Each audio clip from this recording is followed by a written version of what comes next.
Happy Wednesday, everyone. Few days to go to election time. What is next for Uber inside the fight for its future? This is a great article. It says, as the company faces a critical public vote, CEO Dara Khosrowshahi on clearing things up and the challenges of gig economy revolution. We have started the revolution. We are fighting back in social media, right? And I just ask myself, how does he get through these difficult times? How does he peel off all of these layers of COVID, right? All of these different layers of COVID. How does he peel them back? I welcome you, my friends, meine Freunde, my amigos, right? This article has actually revealed quite a lot to me about his character, right? And I have been one of his staunchest opponents, still remain that, because I truly believe that investors, the people that put the faith in this guy to lead this company, made the wrong call. I don't think, and I'll stick to my guns here. I don't think this is the right man for the job, right? He gets them into, this is Travis Kalanick 2.0. You know, you got to break away from the Travis mold, right? Dara is almost a worse version of Travis, right? And I mean, Travis got the company into a ton of lawsuits. Dara, oh my Lord. Oh my Lord. This guy breaks all records. This guy here breaks all records when it comes to getting the company into trouble. So Dara Khosrowshahi logs onto our Zoom call. They did a Zoom call with him from his office in San Francisco, sitting bolt upright in a chair designed for hardcore video gamers. It was a recent gift from his wife, Sydney, who said he'd spent so long sitting in his office lately that he might as well be comfortable, right? Over the past few months, Uber's chief executive has lobbied into his webcam on behalf of the future of his company and the industry it helped create. The gig economy, where the jobs come fast, but the norms and protections of regular work disappear even faster, is now facing challenges from labor organizations and politicians, and millions of drivers. Don't forget that. And YouTubers, right? Not just labor organizations and politicians. We're all fighting back here, right? This guy says, I've been to Khosrowshahi's house before, but only to stand outside. In June, I watched as a caravan of Uber drivers crawled past, honking and hollering. A 73-year-old man named Vernon, a full-time Uber driver, said he couldn't afford to care for his dying mother. The two other drivers held up a banner. A thief lives here, it read, right? We know that house. I believe that Google Maps has even tried to take that house off the map or rub it out. So we'll find out, right? Khosrowshahi wasn't there to see it.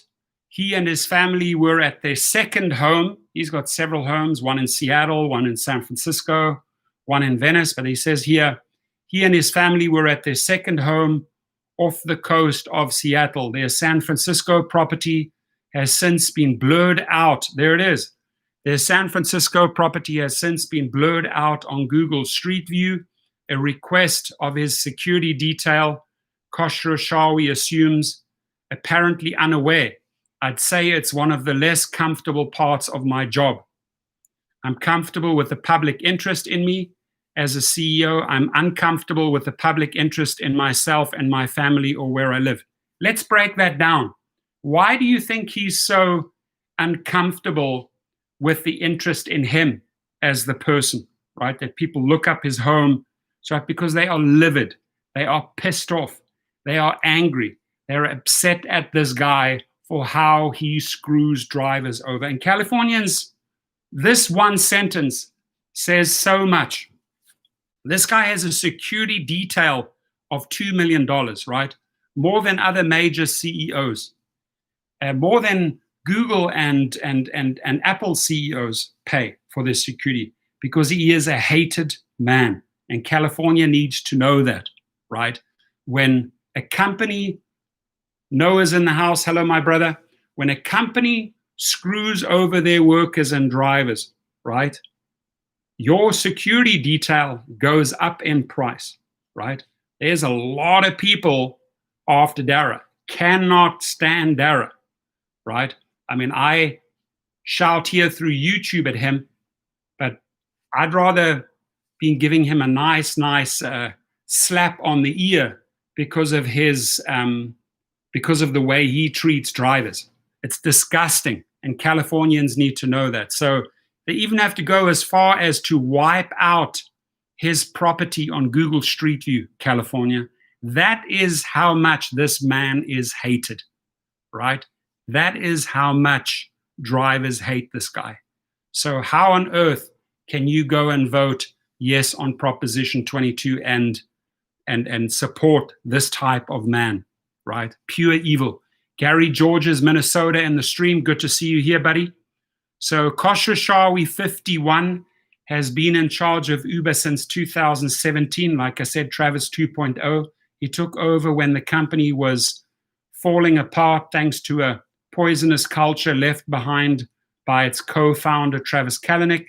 Kalanick was the kind of man Silicon Valley used to worship, a disruptor. When building Uber, he'd run roughshod over regulations and competitors. And they still do. They haven't changed their ways. Dara hasn't changed their ways. If you think that the little lamb is running Uber right now, you're looking at Travis on steroids, ladies and gentlemen, right? Because Travis used to run roughshod over regulations and competitors. Dara even does that more. He was changing the world. Everyone else was just too slow to keep up. There he is. This attitude created a company that upended global transport, decimating the licensed taxi business. Before Uber, the joke goes, we were scared of strangers on the internet. Now we summon them to pick us up. Today, Uber has about 5 million drivers on its platform globally, right? I'll bet you anything. You interview those 5 million drivers, 90% will not have anything good to say about Travis, and 90% will not have anything good to say about Dara Khosrowshahi. That is why he hides out in other houses in Seattle, moves around between his properties with his big security detail, and blurs out his house on Google Maps. He must have called a favor to Google and said, listen, they're on my ass. Please blur my house out so that they can't see where I live. That's how bad it is, folks. That's what you need to realize, California.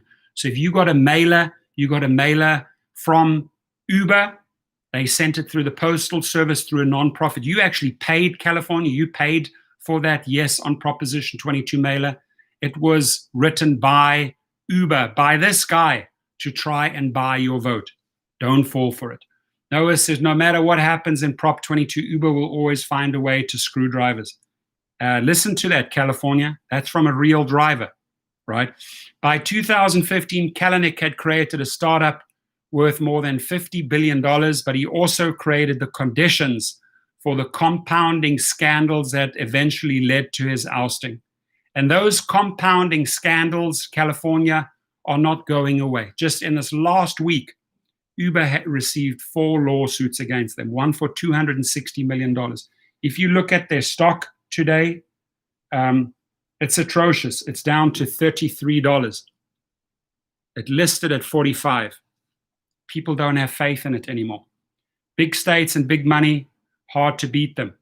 We beating them. We beating them on social media.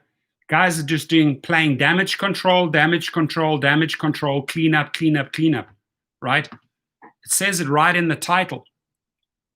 When news emerged from Uber's deception of public officials through the creation of special software that cloaked the movement of Uber drivers in cities where it was banned, it was the third major scandal in a matter of weeks. We had 4 scandals in 1 week last week. 4 scandals, right? Don't forget that. So if you think that Travis was the wolf and Dara is the little lamb, no. Dara is equivalent to 2 wolves, 2 of these Travises. Don't be fooled, California. Don't be fooled, drivers. So when news emerged of Uber's deception of public officials through the creation of special software that cloaked the movement of Uber's drivers in cities where it was banned, it was the third major scandal in a matter of weeks. An internal investigation led by former U.S. Attorney General Eric Holder led to the sacking of more than 20 employees. By June, Kalanick was gone, and in came Wolf numero dos. Uber needed someone who could salvage the company and drive it towards a blockbuster stock market debut. It needed someone with experience of handling large businesses without drama. In other words, they didn't need a disruptor, they needed a diplomat. They found one in Khosrowshahi. And I would say he was a diplomat for those investors, for Wall Street, for the financial world. He certainly never, ever was a diplomat towards drivers. You've got to give Travis the credit for one of the biggest disruptive stories in technology over the past decade, says Dan Ives, an analyst with Wedbush Securities, but it was clear he would not be the one who would lead Uber to its next chapter. Dara would, on the fly, listen to investors and change the business model towards profitability, which is absolute bullshit because it has never been profitable. And in the pandemic, they're doing even worse than before. And I predict that his head will roll, that investors will kick him out of the office by early 2021. I cannot see Dara Khosrowshahi surviving the CEO role at Uber. Within 3 years, the new chief executive has turned around Uber's reputation. I don't agree with that, and steered it through a bumpy initial public offering. Right? If these guys, if this interviewer thinks that Dara turned around its reputation, right? He came in there, he put a couple of Band-Aids on their bad reputation. But those Band-Aids wore off, ladies and gentlemen. They still have the bad reputation. They still have a worse reputation than before. And he steered it through a bumpy initial public offering. But now, as politicians globally demand better treatment of gig economy workers, Khosrowshahi is facing a bigger battle, the survival of Uber's business model. And we're doing a great job by clubbing back, because we will not be shoved in the corner. We will not be disrespected. We will not be paid pennies. We will not allow them to not have our voice at the table. We will push for health benefits. We will push for rights during this pandemic, and Californians need to have our back. Born in 1969 into one of Iran's wealthiest families, Khosrowshahi had an upbringing of turbulent privilege. Bullets rang through our house. He remembers of the time, age 9, when he saw a member of the Revolutionary Guard bursting through the grounds of their property to reach a neighbor, accidentally discharge his weapon. I know that feeling. I grew up in South Africa, experienced that many times. For his mother, it was the final straw. They fled Tehran, eventually moving in with relatives in Tarrytown, an affluent village 25 miles north of Manhattan. The new Iranian government seized and nationalized the family's business, a conglomerate worth hundreds of millions of dollars. Later, when Khosrowshahi's father traveled back to Iran to care for his sick parent, the government prevented him from returning to America for 6 years. What happened in Iran and the revolution was very, very tough for my parents, Khosrowshahi said, but kids are adaptable. It was a different language and a different place, but familiar food at the table. There he is, the young gun. Khosrowshahi attended Tarrytown's exclusive Hackley School, temporarily going by the name Darren. It was a flashpoint moment of desperation, he says, after the 24th time that someone asked me, Dara, Khosrowshahi, what? I like Dara a heck of a lot more than I like Darren. As with many immigrants in America, soccer helped him forge friendships. Later, more of his extended family joined him at school, including his younger cousins, twin Ali and Hadi Partovi, who marveled at his popularity. He had no friends, he had no social skills. I'm not surprised, Hadi said. And Dara was president of the class captain of the soccer team and one of the best students all around. So Stan Eckel says, that is what I wonder. Is he more concerned about investors or drivers? He's obviously, that's an easy question to answer, but I don't think that the investors are happy with it. I don't think they're happy with the direction he's leading them in. Gary Georges said, very good information on your channel. Your channel helps join us all, small fish swimming in a big ocean, to be heard. Awesome, Gary. With you, my brother. Perlumania says, great job. Appreciate your courage and candor to adhere to the truth. We all have a responsibility to rise up and take our power back as one. We are so much stronger together. 100% correct, Perlumania. And any Californian coming into the stream, any international visitor, any other person beyond the boundaries or the borders of California, listen to that, right? We have to rise up, right? California, we have to rise up. We cannot have a company dictate the terms, right? And have Californians bail them out, California taxpayers bail them out again and again and again. I'll give you two examples. During the pandemic, Californians bailed out Uber to the tune of $413 million because they did not pay into the health safety net. Just a week ago, it was announced that Uber formed a nonprofit. I made a video on those disgraced, disgusting attorneys. They set up a legal identity, a nonprofit, sent millions of mailers, yes, on 22 mailers, through the United States Postal Services to your homes, and you, California, picked up the tab. This is how Dara Khosrowshahi rolls. Never, ever forget that, California, and read what these people say. Outlaw Nigger, how are you, my brother? Good to see you here. Rashim Allen's in the house. Remember, everyone, no on 22. So Khosrowshahi's origin story isn't the kind typically lauded by the tech industry. There was no coding in garages or hacking in Harvard dorm rooms. He even finished his studies, bioelectric engineering at Brown, before starting his career.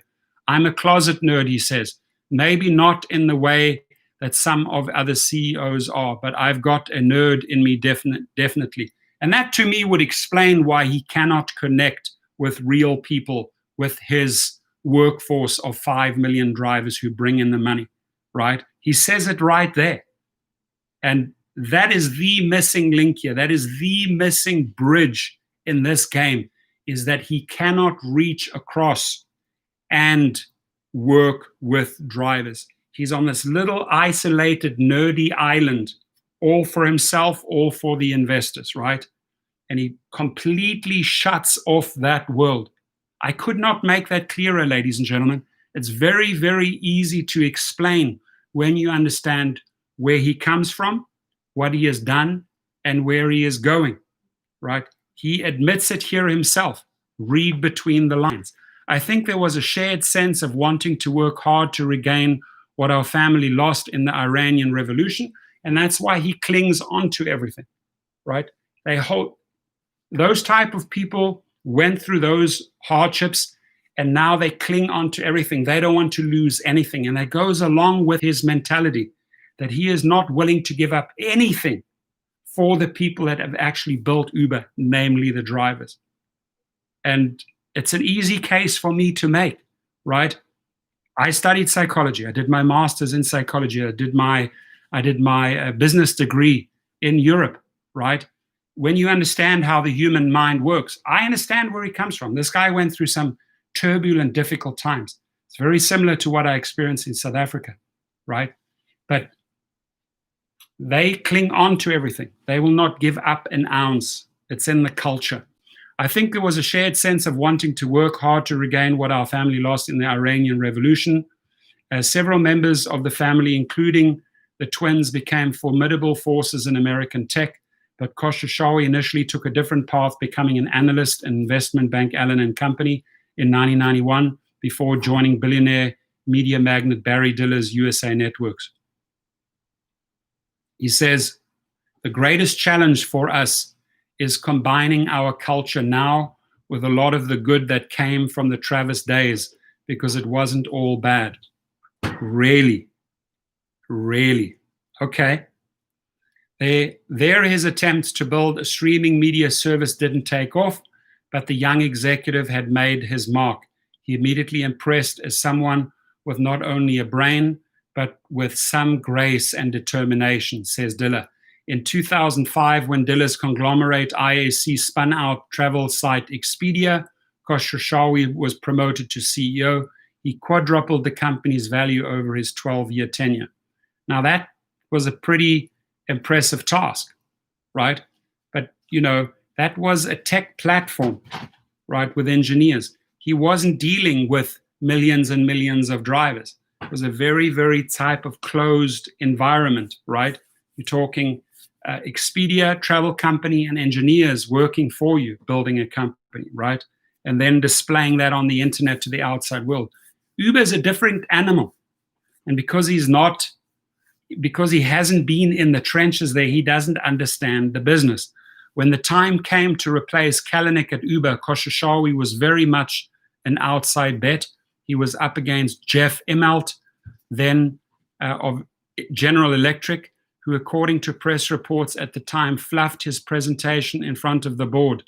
Meg Whitman, the former boss of Hewlett-Packard, lost out after boardroom politicking backfired.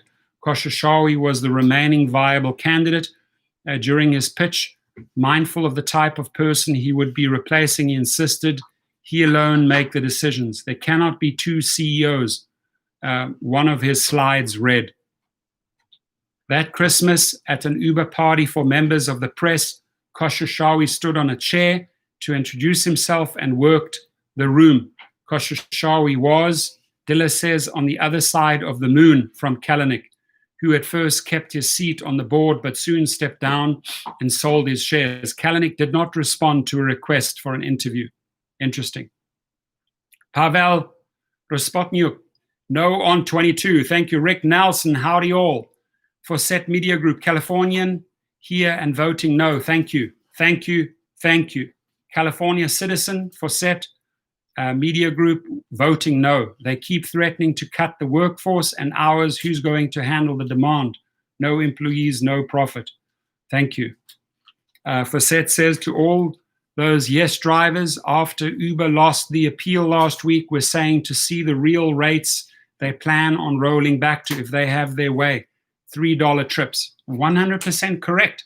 Because if you break it down, 30 cents per mile is nothing. You're at over $1 right now. You're going down to 1/3, 30 cents a mile. And then they say, oh, well, you'll get 120% of minimum wage. Take LA, $13. It would mean $15 per hour. But hold on, only for engaged hours, only if you have a rider on the trip. So you're not making 15. UC Berkeley study said you'll be making $5.65. I think that's too low. I think it's in the vicinity of $8 to $10. Okay, so if you are earning $8 to $10 an hour plus your 30 cents per mile, you're not even covering the costs, ladies and gentlemen. You're working backwards. You're making less than you were making in 2019. With the business and technology worlds watching, Khosrowshahi set about salvaging Uber's reputation. First, he tried to instill new company values. New company values? You serious? Come on, man. Just this week, we show what values they have, right? They were robo firing through the app, not human firing, robo. You're talking about ethics? You're talking about values? Give me a break. replacing commandments such as always be hustling with we do the right thing, period. Dara, do yourself a favor. Get rid of that slogan, we do the right thing, period, right? How about replacing, we find ways around the right thing, period, right? We find creating unlawful ways around the right thing, period, right? That is who Dara Khosrowshahi is. So don't paint him as the little lamb here, Financial Times. So media magnate Barry Diller says of Khosrowshahi, he immediately impressed as someone with not only a brain, but with some grace and determination. And that may be because he made him a lot of money on Expedia. But I'm talking about the real world. I'm talking about Uber and 4 to 5 million drivers, right? Sorry, we're not on this. We're not watching the same movie here, Mr. Barry Diller. And then you have former Department of Justice Attorney Tony West was brought on to restore the company's reputation. Really? To restore the company's reputation? Uber was very much a poster child for people who wanted to point to what had gone wrong in tech. He came to restore the reputation. No, he came in to not follow laws, to disobey laws that were in effect since January the 1st, 2020, right? No regards for the law. That's why he was sued by California. He was sued by the Attorney General. This was the guy who said, we are not drivers. We are merely people working on their technology platform. And you are saying here in the article that he came to restore the company's reputation? They don't have a reputation. They have a reputation for breaking laws. That's the fact, ladies and gentlemen, whether you like it or not, whether they like it or not, whether Barry Diller, Dara Khosrowshahi, or Tony West like it or not, they have a reputation for breaking laws, period.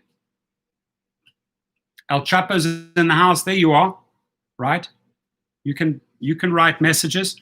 El Chapo, the reason why, and I'll be very upfront with you, the reason why my guys deactivated or unsubscribed you, because you're talking smack in other rooms. I don't allow that to happen, brother. You're very nice to the face, but back in other rooms, you were talking smack. So your buddy here, Outlaw, asked me to allow you back into the channel. Well, here you are. I believe in a second chance, but please don't do this two-faced type of thing with me. It doesn't fly, right? With me, you tell me straight to the face, this is the way it is. Don't like Mr. Nice Guy here and then backstab somewhere else. It doesn't work with me, brother. So friendly warning on that one. To help with that transition, he brought in Tony West, a former high-ranking Department of Justice attorney, as chief legal officer. At the time, West was general counsel at PepsiCo and had no intention of leaving, especially given Uber's reputation. But Khosrowshahi managed to talk him into the job. We joked one way or the other, if we're successful or not, we would become a business school case study, West says. Uber was very much a poster child for people who wanted to point to what had gone wrong in tech. Wicked hustle guy, just a glitch. I used the multiplier last night. Yeah, there was a glitch 2 days ago, and obviously there was not something, I think, on the Apple 11 platform was misfiring, and it would kick back to 1x multiplier. Several people complained about that issue, and thank you for bringing it to our attention. Also, 16 interactions and 30 people watching. Drop a like. Yeah, let's drop a like there. WHG, drop a like. Thank you. Tony Slaughter in the Kaza. Welcome, Tony. It's Moose. WHG, thank you.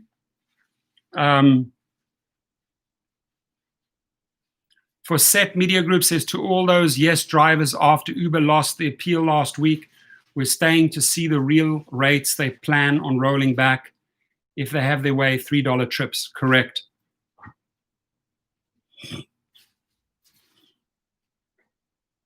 So under Khosrowshahi, Uber ended its policy of forced arbitration on sexual assault or harassment claims and settled a multi-million-dollar employment discrimination lawsuit. A major data breach swept under the carpet in Kalanick's name was made public West orchestrated the gathering of data for a safety report, eventually published in 2019, that detailed serious incidents involving Uber drivers and riders, such as 464 reports of alleged rape over 2 years in the United States. It was an act of grim transparency that has yet to be reciprocated by its rivals.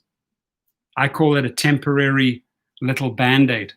Perlumania says, so many have no understanding of this in this kind of detail. Please share this message across all platforms with a message to vote no to 22. This is how we can turn one vote into many. Believe me, I have been clubbing every single day relentlessly for months on this, right? A row with Waymo, the autonomous car company owned by Google parent Alphabet, perhaps underlined the new era most clearly. Uber was accused of stealing self-driving car technology by Waymo. Kalanick, who was also called to testify, was accused by Waymo of knowingly colluding with a pioneering engineer, Anthony Lewandowski, to leave Google and bring its tech to Uber. And who did Uber throw under the bus? Who did Uber make the fall guy? They didn't take the responsibility. They threw Anthony Lewandowski under the bus. Under Khosrowshahi's direction, West pushed for a settlement, and in February 2018 got one. For dropping the case, Waymo would be given 0.34% stake in Uber, worth $245 million at the time, with a promise by Uber to never use the dispatch tech. Such a deal would have been unthinkable under Kalanick, who said it was clear Uber would have prevailed had the trail run its course. I think Dara brought much needed adult supervision, says Yusuf Squali, a Wall Street analyst. It really brought that diplomat that was much needed to navigate the company through all the PR and all the regulatory landmines that it was finding itself in. I do not agree with Yusuf that he brought in the much needed adult supervision. I also do not agree with Yusuf that he is a diplomat, right? He has said himself, he's a nerd and is really, really people shy. So if you're people shy and you admit that you're a nerd, show me how you can become a great diplomat. Show me that you can bring adult supervision into the game. Dara Khosrowshahi is nothing but Travis 2.0. Mr. B. Mr. G, how you doing? Good. Live. You're live. Live. Right. Good, dude. You look good. You look like winter has set in. Oh yeah. Dude, you got like. Get those air fresheners?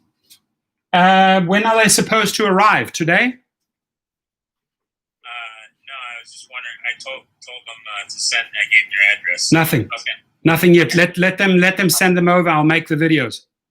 Okay. There's going to be 2 boxes. Cool. One for you to kind of that's already open that you can play with. Okay. The other one that you can unbox on there. Unboxing. Yeah. Then you can give them both away or use them or test them and see how you feel. Cool. Awesome. You look good, dude. Looking good over there. I'll chat to you soon. All right. Bye. Bye-bye. Bye. Amazing guy. So, Khosrowshahi, however, is about to face one of his toughest tests yet. Elias is in the house. Compton's in the house. Good to see you here. Fawcett says, I meant starting to see, I do mostly eats. They've been throwing money at us all pandemic to trick people to pass the legislation, but if it passes, we'll definitely go back to March or February rates. He'll go down to the worst rates ever if this yes on 22 fails, because then they feel like nobody can touch them. They can do what they want to do, like they always do. On November the 3rd, Californians will vote.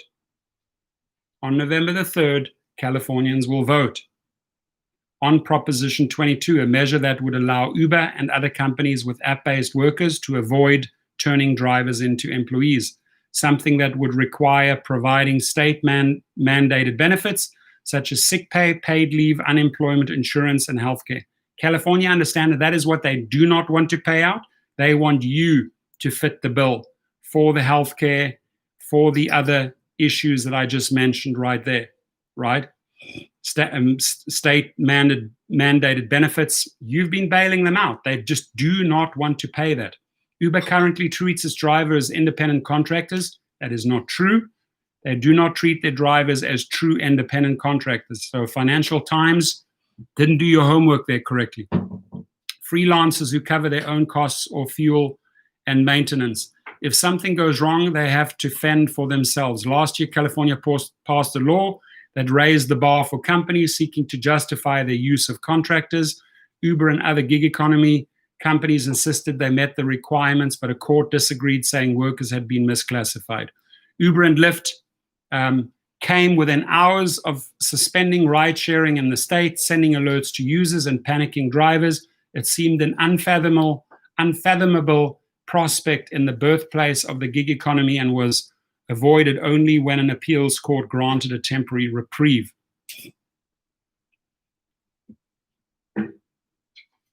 Sherry Murphy, a rideshare worker, says Uber wants to exempt themselves out of their responsibilities for treating their workers with dignity and respect. Correct. Oh, yeah. Oh, my Lord. Check what I just got. Come and say, oh, it's something very special. Avocado toast. Look what she made me. What does it say on your t-shirt? This is my quarantine shirt. This is my quarantine shirt, and this is my quarantine food. Thank you. This is amazing. Thank you for this amazing treat. I'm going to eat this right now. Wow, I just got really, really, really hungry. I got it. This is amazing. Look what Dano brought me. Sorry, got to take a bite because I'm low energy. I love avocado toast.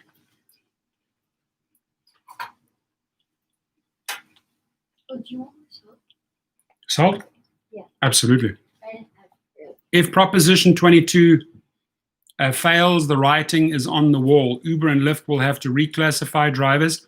This is impossible, they say, without raising prices and greatly reducing the number of drivers on the platform, particularly those who do relatively few hours per week. Thank you. For Uber's business, the impact from a shift to an employment model would be severe. Wedbush's Ives is warning investors that, you see, it's all about the investors, warning investors that an employment model could cost Uber an additional $400 million a year if implemented across the United States.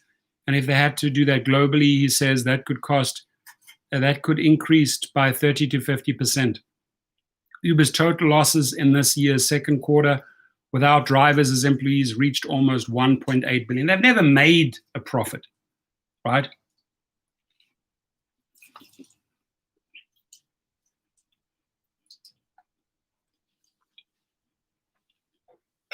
Should it lose Proposition 22, Uber has discussed possible franchising models with local fleet owners where drivers would be hired locally by third parties who would then use Uber's platform to get business. It was a strategy adopted by FedEx in 2014 when it lost a similar employee-contractor court battle. Jashawn Harris is in the house. Welcome you. IQ Boy is in the house. IQ Boy says, I'm not working for 30 cents a mile. Jashawn says, damn, how long have you been live and already have 3 dislikes? It's okay. I got 21 likes and 3 dislikes. I know where the dislikes come from. They come from the people that vote yes on 22. They're entitled to make those dislikes, no problem.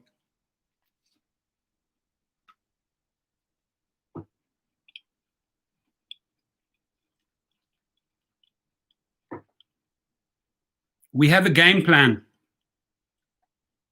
Khosrowshahi says, our intent is to keep operating to comply with the law. Hold on one second. Our intent is to keep operating to comply with the law. That is absolute BS, Dara Khosrowshahi, because there is a law in place right now which you're not adhering to. It's called AB 5. It was written into law on the 1st of January 2020. For the last 11 months, 10 months, you have not been complying with the law. So that statement, face value, is false, and that's a fact, what I'm telling you. It's not clear what that business looks like, and it's not clear how many cities would be able to operate in under what construct. That's what we've got to figure out. You got a lot to figure out, dude. If Proposition 22 passes, the Attorney General's case is dead in the water and the gig economy is emboldened. That's when they'll feel strong. But we will not allow them to get there, California. Khosrowshahi's plan, the third way, as he builds it, would exempt app-based gig companies from the new law. Instead, drivers remain as contractors, contributing to a benefit fund based on how many hours they work. The fund could be drawn upon to pay for things such as basic health insurance or paid time off. Drivers will be guaranteed earnings, 120% of the local minimum wage, though with a significant caveat. Uber won't count. Drivers, listen up. Uber won't count the time drivers are waiting to be matched with a passenger.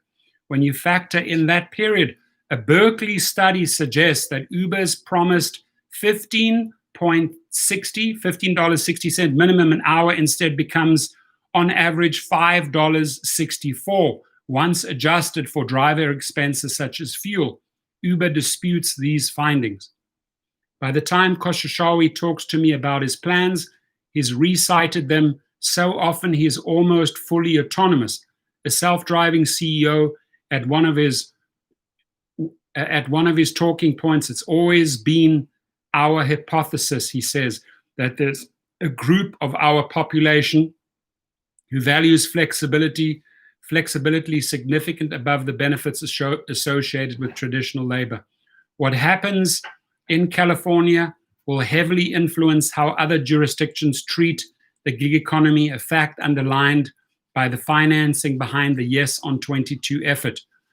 Uber, Lyft, and other gig economy players have jointly put in more than $180 million, making it by far the most expensive contest in California history.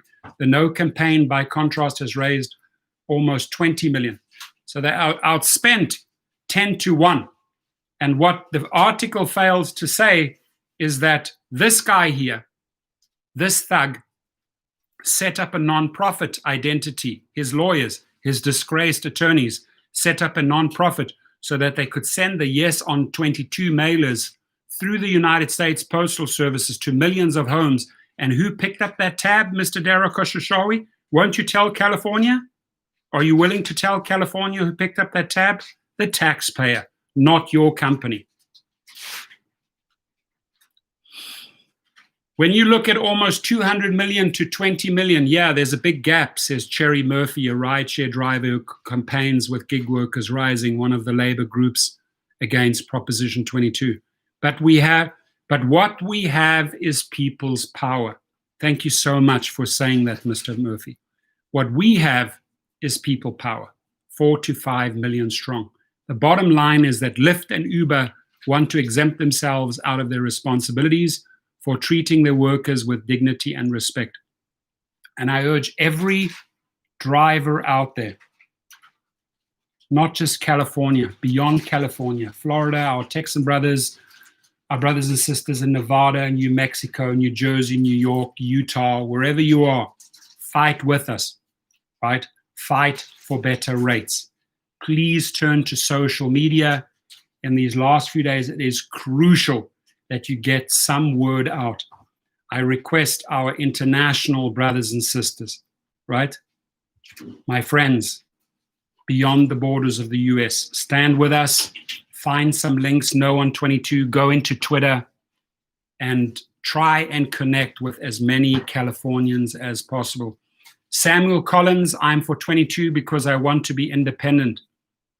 Dude, don't make me laugh if you think that you're independent. That's what you were sold. You're not independent. Samuel, you are not independent. That is one of the biggest lies that you have swallowed. That is the baby food that you have eaten, that you think that you're an independent contractor. An independent contractor, Samuel Collins, sets his own rates, right? Has all the flexibility in the world, can decline, accept as he wishes, and never has to fear retaliation. You are so far away from that, Samuel. So don't ever come into this room and call yourself a true independent contractor, because that is wrong.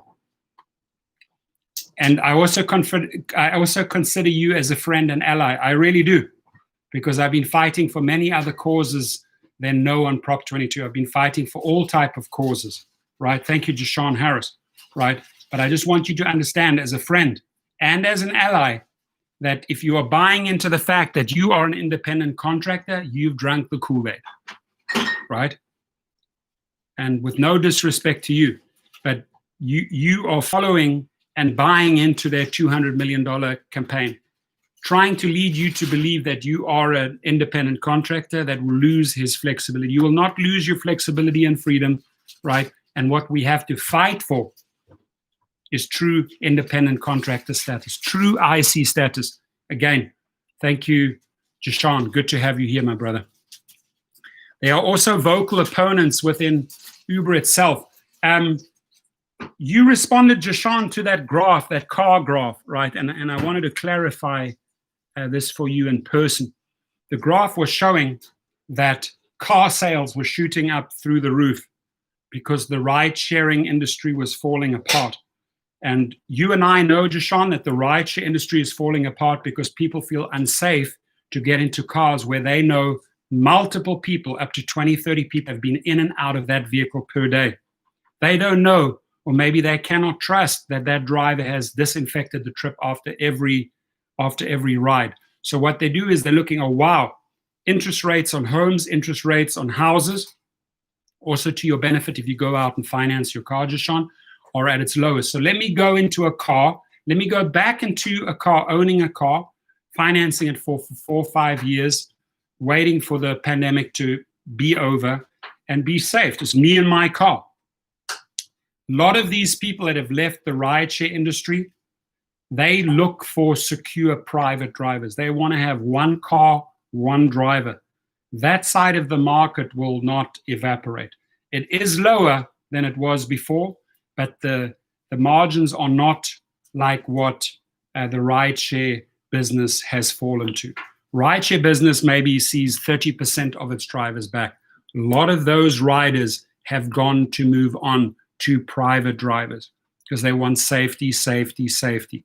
Wicked Hustle Guy says, Samuel Collins, you can be a plumber or you can sell pallets if you want to be an independent contractor. Constant notes about how to drive and information on what 5-star drivers do is not an independent contractor. Makes sense. Thanks, Jashawn. So there are also vocal opponents within Uber itself. Kurt Nelson, an engineer who develops its Android app, wrote an opinion piece for the TechCrunch urging colleagues to vote no. This is someone within Uber that humiliated Dara, right? He has been drawing attention to Prop 22 clause that could require 7/8 of the state legislature to agree before any changes could be made in the future. Software engineers would be terrified if they couldn't ever change their code without 7/8 of their co-workers agreeing. He tells me it's part of why a lot of engineers get frustrated with the government and law. They feel like it's an immutable bureaucracy that changes too slowly. And then we look at Proposition 22. It's specifically designed to slow down change in the future. And my message for those engineers at Uber, go and get yourself another job. Go and get a job, an engineering job here in the United States, someone that appreciates you. Because what Uber is right doing is they're replacing you with engineers, fact, over in India. So your time is up very, very soon. They will always look for cheaper ways and to outsource work beyond the borders of the United States abroad. If I'm an Uber engineer, I would start looking for a job yesterday. If I'm a disgraced Uber attorney or counsel at Uber, I would try and leave the Titanic and start looking for work yesterday. The Yes Campaign companies have advantages besides the deep pockets. The day before our interview, my smartwatch pinged with an Uber notification urging me to vote yes on 22. Pro 22 advertising stalks Californians around the web. Food delivery app DoorDash, part of the coalition, offered bags printed with yes messaging to restaurants, effectively forcing delivery drivers to promote a measure that some say will leave them worse off. And guess what? Those individuals had enough. They sued Uber and Lyft and other companies to the tune of $260 million because of this brainwashing. Love and Light is in the house. Good to see you. So if Khosrowshahi can win on Prop 22, further challenges lie ahead. We'll go into that right now. Respect from Jacksonville, Florida. Stormy 1992. Good to have you here, my brother. And Samuel Collins, I want you to chime in. I don't want you to be silent. I want you to make the case. I want you to make your case before the jury, before the judge, why you are voting yes on 22. Payment Ali, Vegas is in the house. What about the following pay model like this one? Riders pay a rental fee for the vehicle and an additional $10 per hour if the vehicle has a driver. Owner of the vehicle gets rental fee. I like it.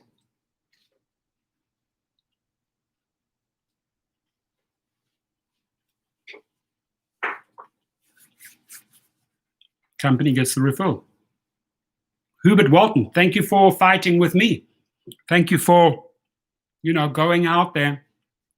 Like I said, we're in this 15th round. It's not over yet. 15th round. Boxing fight's not over yet. I'm going to keep on slugging.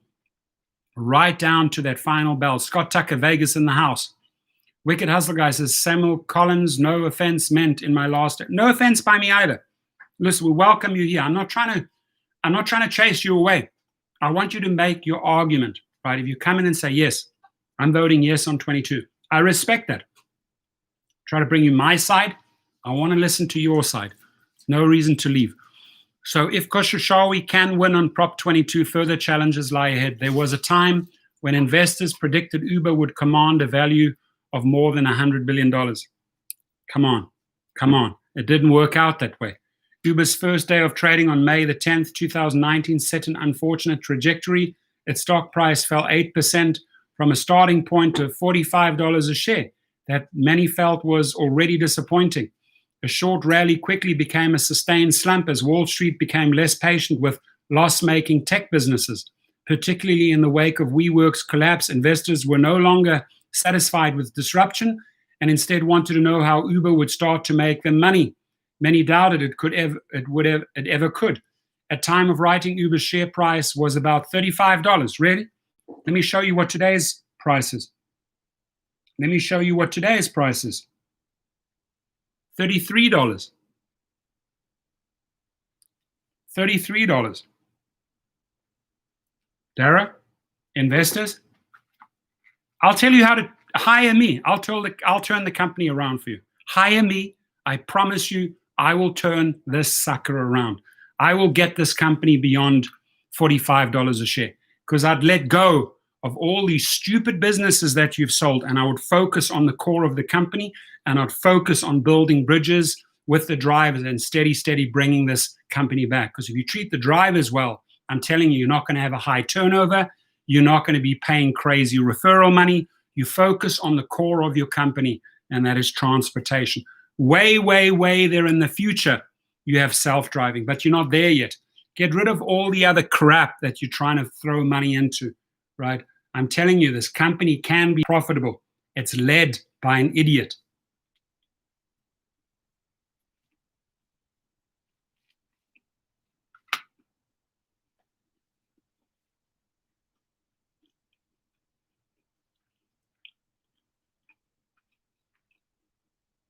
Damn, this is a long article. A win on Proposition 22 would see Uber's value soar. With regulations secured in California, I don't think it's going to soar. What is it going to go from $33 to $40? From $33 to $42? That's not soaring. That's still under 45. Cannot see it going past 45. The company would look to bring similar rules to the rest of the United States and possibly in the UK and Germany, where politicians are just as agitated by the employee-contractor divide. Khosrowshahi says he'll do so proactively. I'd like to spend less time in court. Oh, look at his words. I'd like to spend less time in court if I can help it, he says. Your words. Why are you spending so much time in court? Because you are screwing everyone over and you are not abiding by the laws. Got to get rid of Tony West and you got to get rid of Derek Koshashawi and change the culture in your company and stay out of court. He says, I'd like to spend less time in court. It's all you're doing is spending your time in court or hiding at one of your Seattle or other houses because people are so aggro with you. To pay your $2 million security entourage to hide your family here, hide them there, because everyone wants your ass, right? You got your priorities wrong, Dara. I'd like to spend less time in court if I can help it, his words. But I do think that we're going to use this as an outline for a dialogue that we have on a local basis. Never get engaged in dialogue. You've never engaged in bridge building. All you do is not follow law, not follow law, not follow law.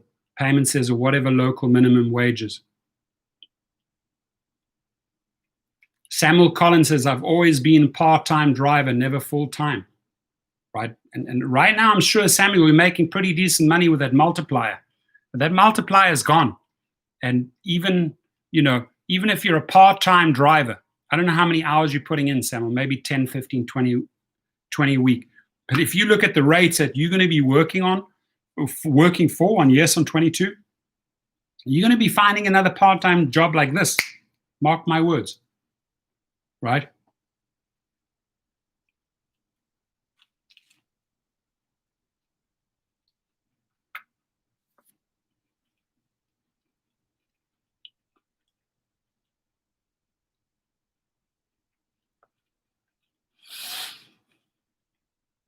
Koshashawi also needs to address his own reputation. Interesting. Koshashawi also needs to address his own reputation. He is often seen as a money-minded executive, more comfortable handling portfolios than nurturing new technologies. Whoa, here we're onto something. I want to repeat that again. This article is great because it covers so much. We have Samuel Mal in the house. Hi, Prof, how's your health? Hope you're doing well and are safe in California. Hope to meet you when I come to Houston, Texas. I look forward to meeting you because I have a visit to Houston, Texas planned as soon as the pandemic is over to visit my buddy, Senator Rodney Ellis. And I really appreciate your kind words. I mirror the same words back to you. I hope you're doing fine. I hope you're staying safe. I'm recovering. I got another 2 weeks and then my cast comes off and then I go into rehab. I've been in sports rehab many a times because I had a lot of operations and injuries because of rugby. So I know what rehab is all about. So I could almost start my own rehab right away the moment the cast comes off. I know what it takes. You got to get the ligaments, the bones, the muscles back into place. There's certain things you can do. So I really appreciate you saying that.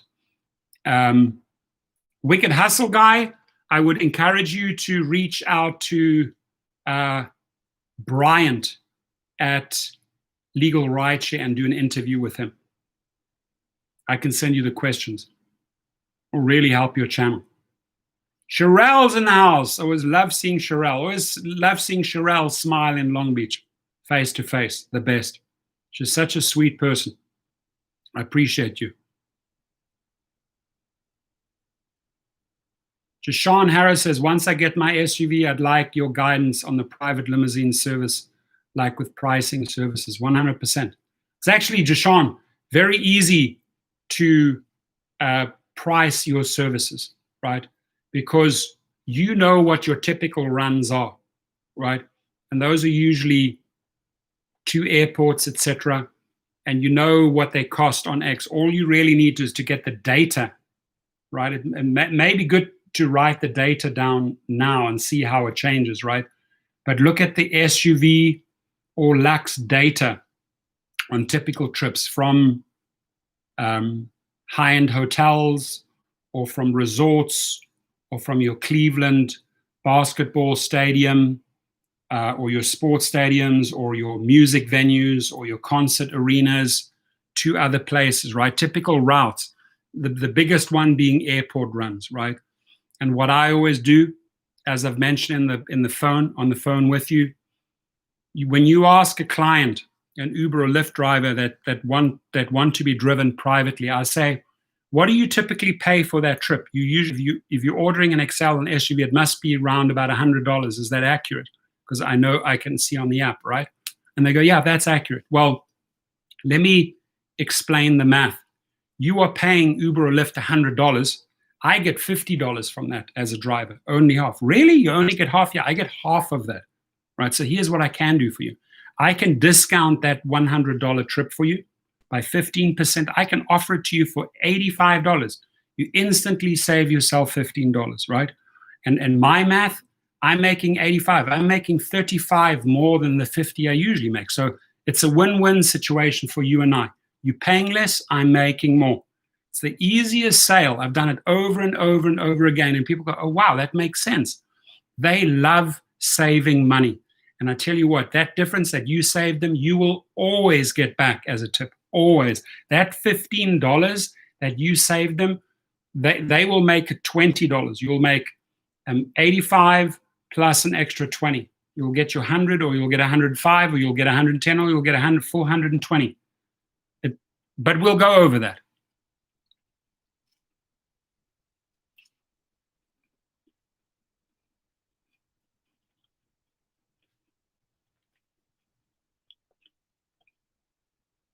Let's see how much longer. Man, this is a long article. Keep on going. Not going to stop. I didn't realize it was this long. Always, my friend, always. Khosrowshahi also needs to address his own reputation. Wow, what's that all about? He's often seen as a money-minded executive, more comfortable handling portfolios than nurturing new technologies. While everyone sings his praise for removing Kalanick's worst excesses, there are doubts about his credentials as an innovator, a person who can build on what Uber's flawed co-founder started. The behavioral things that led to a bad reputation were the bad part of the old guard, says one executive. The really good part of the old guard was that everyone was a builder and everyone was a problem solver. Dara is neither of those. Wow. Powerful. The really good part of the old guard was that everyone was a builder and everyone was a problem solver. Dara is neither of those. That's a powerful, powerful, powerful statement from a former executive. Long Beach in the house. No, no, no, no, no, says Carrie Johnson. Thank you. Oh, Sherelle did another LAX private trip this morning. Whoop, whoop, whoop, whoop. Hope you got paid well. Fantastic. Very happy. So Tony Slaughter says he only cares about his own portfolio, his income portfolio, his $45 million portfolio. You're right. But that's a powerful statement by a former executive. In fact, he has spent much of the past year dismantling large parts of Uber's businesses, pulling out of multiple markets where it was struggling to compete in the United States. Having lost ground in food delivery to rival DoorDash, Uber struck a deal to acquire Postmates for $2.65 billion. When completed, the move will help it gain some market share, but Uber's first choice had been to buy another service, Grubhub, which was instead snapped up by European group Just Eat Takeaway. Khosrowshahi, whose reputation at Expedia came from shrewd deal-making, looked like he had been outplayed. He was outclassed. He was out-chessed. Checkmate, buddy. Didn't get it. So, I don't know. I think at some point these guys are going to wake up and that they are backing a donkey here, right? You need a racehorse there. You need a people person in this business. You need a racehorse and a people person. A donkey ain't going to get you to the finishing line. I'm telling you that. Probably one of the most powerful lines I've ever read, and I want to acknowledge you, Payman Ali, for this, because what Payman contributes, they're just sometimes just one-liners, but they are so powerful. Just read this. All drivers are problem solvers. It is such a powerful statement. Just let that sink in, everyone. All drivers are problem solvers. We work on the streets. We solve problems. We see something is wrong, we correct it. If we see something's not working for us, we correct it, right? We are brilliant, brilliant problem solvers. And I'm telling you what, there's a great app out there by my Australian friends, right? Hey, Flip. When you finally want to transition to another job, right? When people see that you come from this industry as a driver, they already know you're a problem solver. They know that you're a 5-star rated driver. They know that you have a crazy good work ethic, right? But that one little amen to that payment from Sherelle, amen from me as well. That one little powerful statement there, that if a company hires you, they know that you are dealing with a problem solver, a person that's out there on the street solving problems every day. Because if we were not solving those problems, we wouldn't stay afloat, right? Because they're throwing us literally pennies. We know how to turn those pennies into dollars because we solve problems and we work on a whole different level. We may not have the education always, right? We may not all be Yale or Berkeley or Harvard graduates, okay? But I tell you what, when it comes to street smarts, when it comes to business smarts from learning on the street, it has so much value. Thumbs up, likes for that statement. Everyone, pump it up, pump it up. Hit the like button. So Uber has offloaded its e-bike business Jump to Scooter Group Lime in return for a stake in that company, and it has given up on Uber Works. It's temping. Yeah, whatever happened to Uber Works? Uber Works is definitely not working. What happened to their temping platform? That fell apart. The source confirmed it was also looking for a partner or partial sale on its Elevate. So they create something, it falls apart, they sell it. They create something else, start cycle. There's no completions. There's all these start cycles. Start, do, complete. Start, do, complete. Darako Shishawa is a master start cycler, but he is not a completion type of guy. He doesn't complete. I want to give a quick shout out here on the 1 hour 7 mark. We can go straight back to the article. Shout out to Cover, Kover, gig protection plan, starting at $7 a month, services all of these industries. If you get deactivated, right, God forbid, they have a legal arm called Legal Rideshare. They send out the legal letters and get you back in the game. It's phenomenal, right? And this is $7, starting at $7 a month. That's one sign up. If you use the link beneath the video, you get 1 month free. And then another shout out to my friend Brian Greening at Legal Rideshare. They are focused on the legalities of rideshare. If you get an injury, your car gets damaged, if you're losing wages, hit them up because they will go after the insurance companies and get the maximum dollars for you. That is how they roll. Back to the article. On the ground, well, Uber has offloaded its e-bike business. They already spoke about that, right? And then they doing a partial sale of Elevate program because that's also not working. There's all these little fancy ideas, all these fancy start cycles, which are not going anywhere, right? On the ground, its self-driving unit, which has already taken outside funding, lags behind Alphabet's Waymo, currently in use by the public in Arizona, and GM's Cruise, and Zoosk by Amazon. It has been working on self-driving technology since 2015 at a cost of more than $2.5 billion and marred by a fatal crash in 2018. Samuel Collins, good to have you here. I got a banana, I got to take a bite and get low energy here. My leg is just sucking my energy. Thank you for allowing me to do that. Appreciate you. Tony Slaughter says, drivers are courageous. And Watson says, hello. Samuel Collins agrees. They are courageous. Drivers are courageous. Drivers are creative. Drivers are very, very hardworking people. Drivers are real people.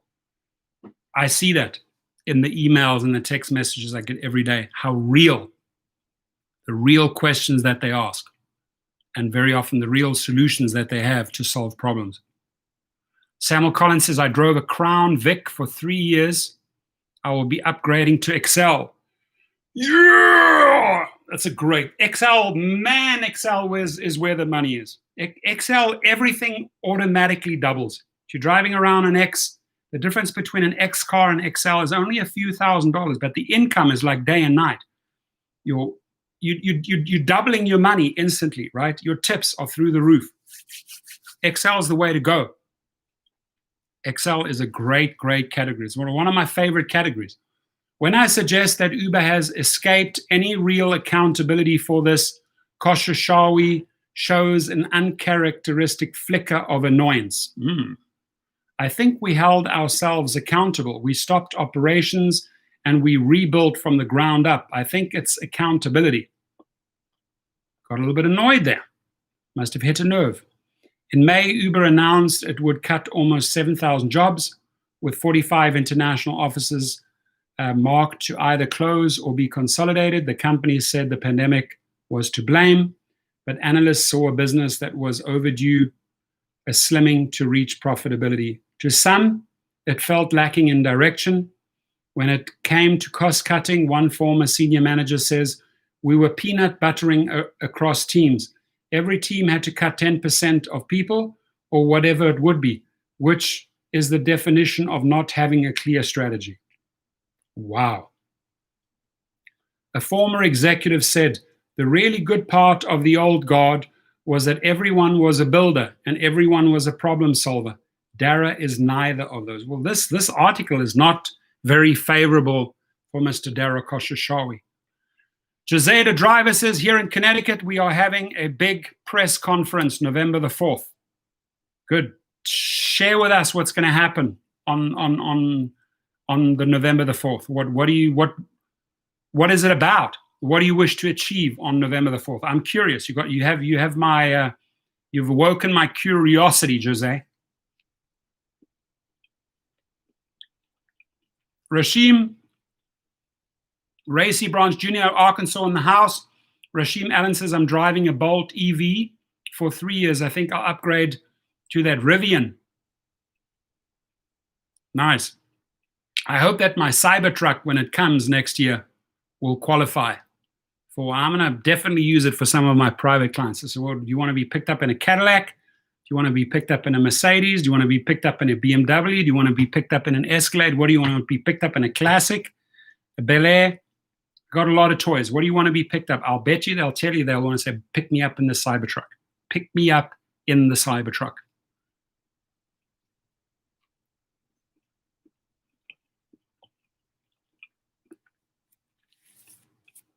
Excuse me for eating while talking to you, but low energy here.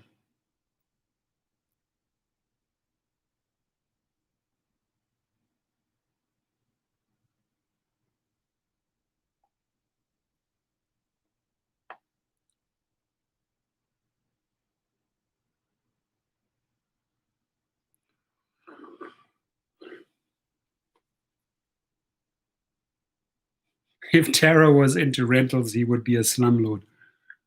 Without doubt. Without doubt, my friend. Wicked Hustle Guy says, every time you say that, I keep thinking about a Toyota Highlander Hybrid 35. Fantastic car. Expensive, but fantastic. And I bet you right now you could get insane financing on that car. Insane. Interest rates are so low.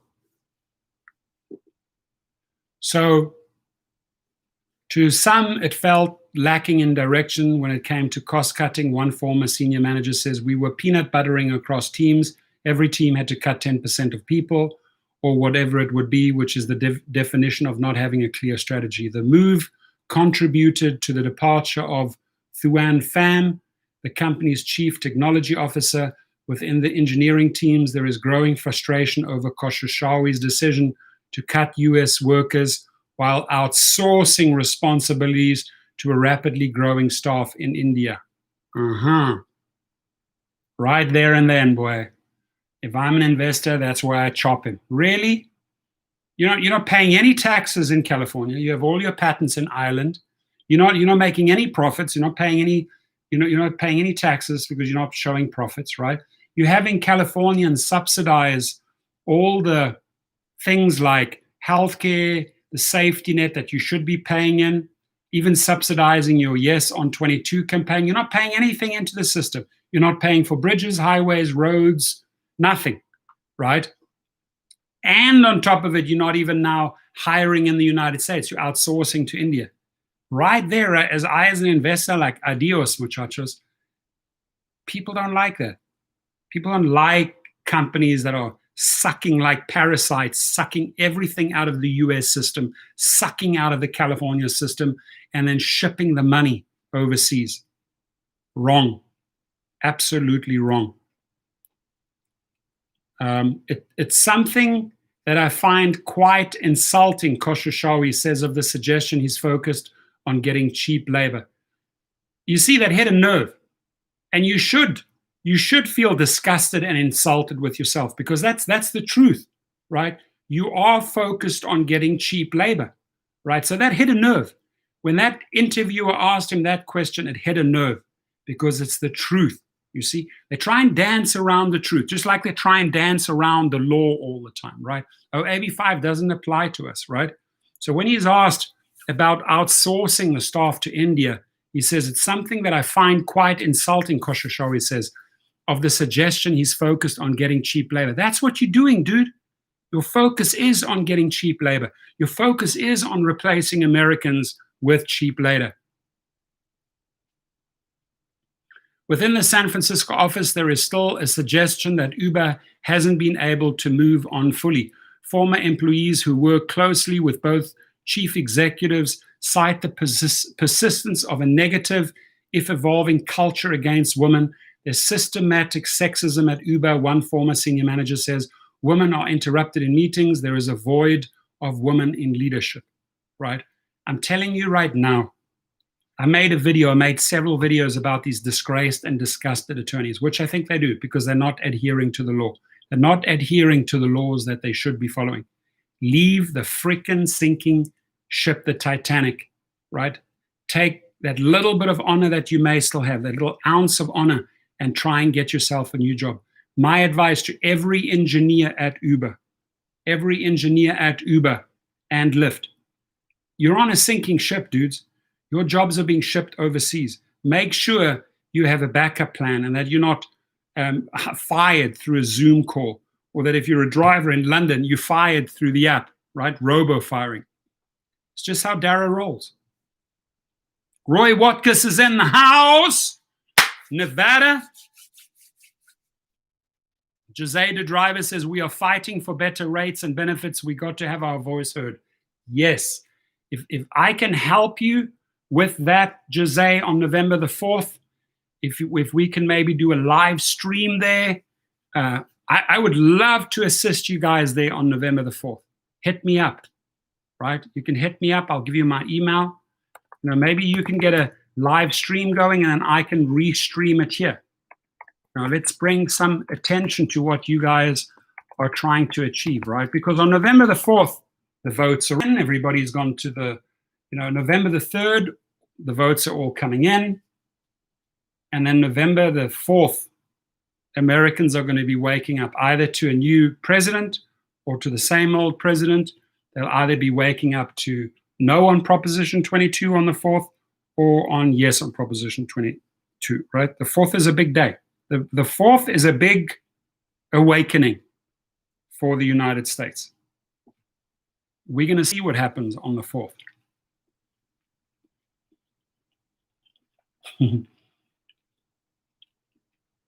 Tony Slaughter says, I think all people should jump ship. That would be hilarious. Everybody, 1, 2, 3, jump! Everybody leaves the Titanic. Insiders speak in particular about disappointment around Khosrowshahi's decision to stand by Chief Operating Officer Barney Harford after a 2018 New York Times article suggested he made inappropriate comments about women and minorities.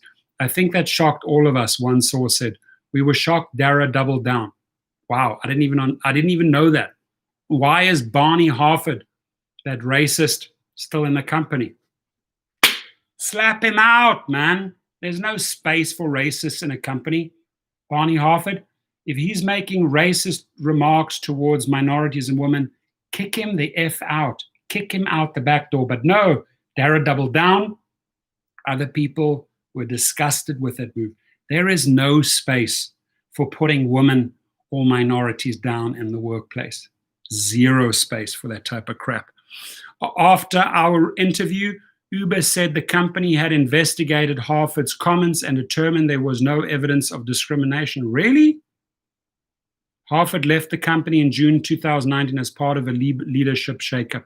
Speaking on Uber more broadly, Khosheshawi said the greatest challenge for us is combining our culture now with a lot of the good that came from the Travis days.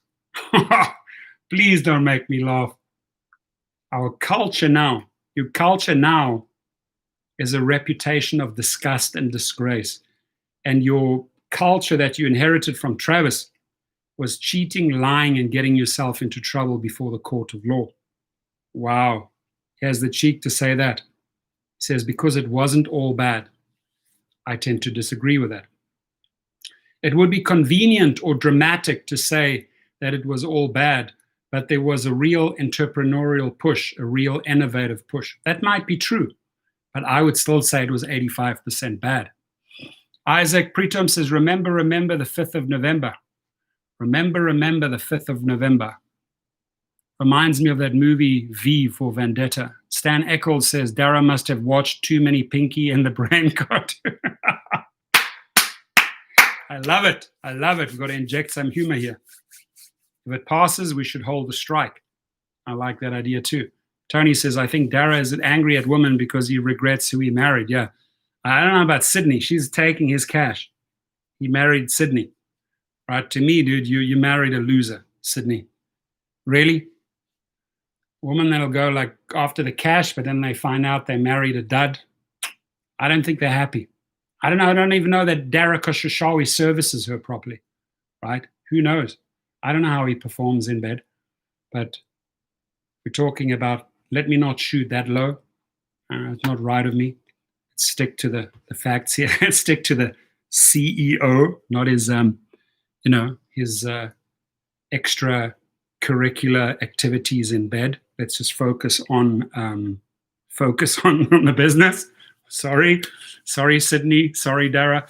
In February, not long before the world changed, Uber gave its stock price a boost by promising it would post its first ever profitable quarter before deducting for interest, tax, and depreciation. By the end of the year, COVID-19 kicked that target into 2021. But it has given Khosheshawi an opening to do something new and prove himself. Lockdown measures mean demand for delivery is off the charts, up 103% in the second quarter of 2020 compared with last year, thanks to what is expected to be a permanent shift in consumer habits. That is true. Isaac says, I just stopped by here to enjoy your talks. That's good. As long as you have a laugh, dude. As long as we can laugh together. Hello! Look who just walked in. Madam, are you back? Hi, are you pizza. cooking? Oh no, just lunch. Cool. Did they get you Oh, they were something so to eat? sweet. They made me avocado toast and bread. Nice. And I just gobbled it up because it was so good. Nice. Aren't you Nice. spoiled? I am spoiled. Really, I'm spoiled. They've taken such great care of me. Jashan says, got a deep question for you. I'm going to text you this evening. Yeah, absolutely. You can go as deep as you want to, dude. I don't mind. As difficult and deep as you want to ask. I'll give you my honest, truthful answer. Nothing can stop me. I'm all the way up. I will answer that. Cool. There's a limited character input for the chat. That's true. Can't really. If it's a long question, you can't ask me. You could break it up. There's my email. So you need to come home, make lunch quickly, and then go back? Yeah, I have to go back. Cool. Busy day. Guess who's back? He believes Uber's experience in moving food and people has positioned it to become something of a super app, a popular and profitable concept in China, where almost all of daily life is now managed through services such as WeChat, which act as a single portal for banking, travel, gaming, and more.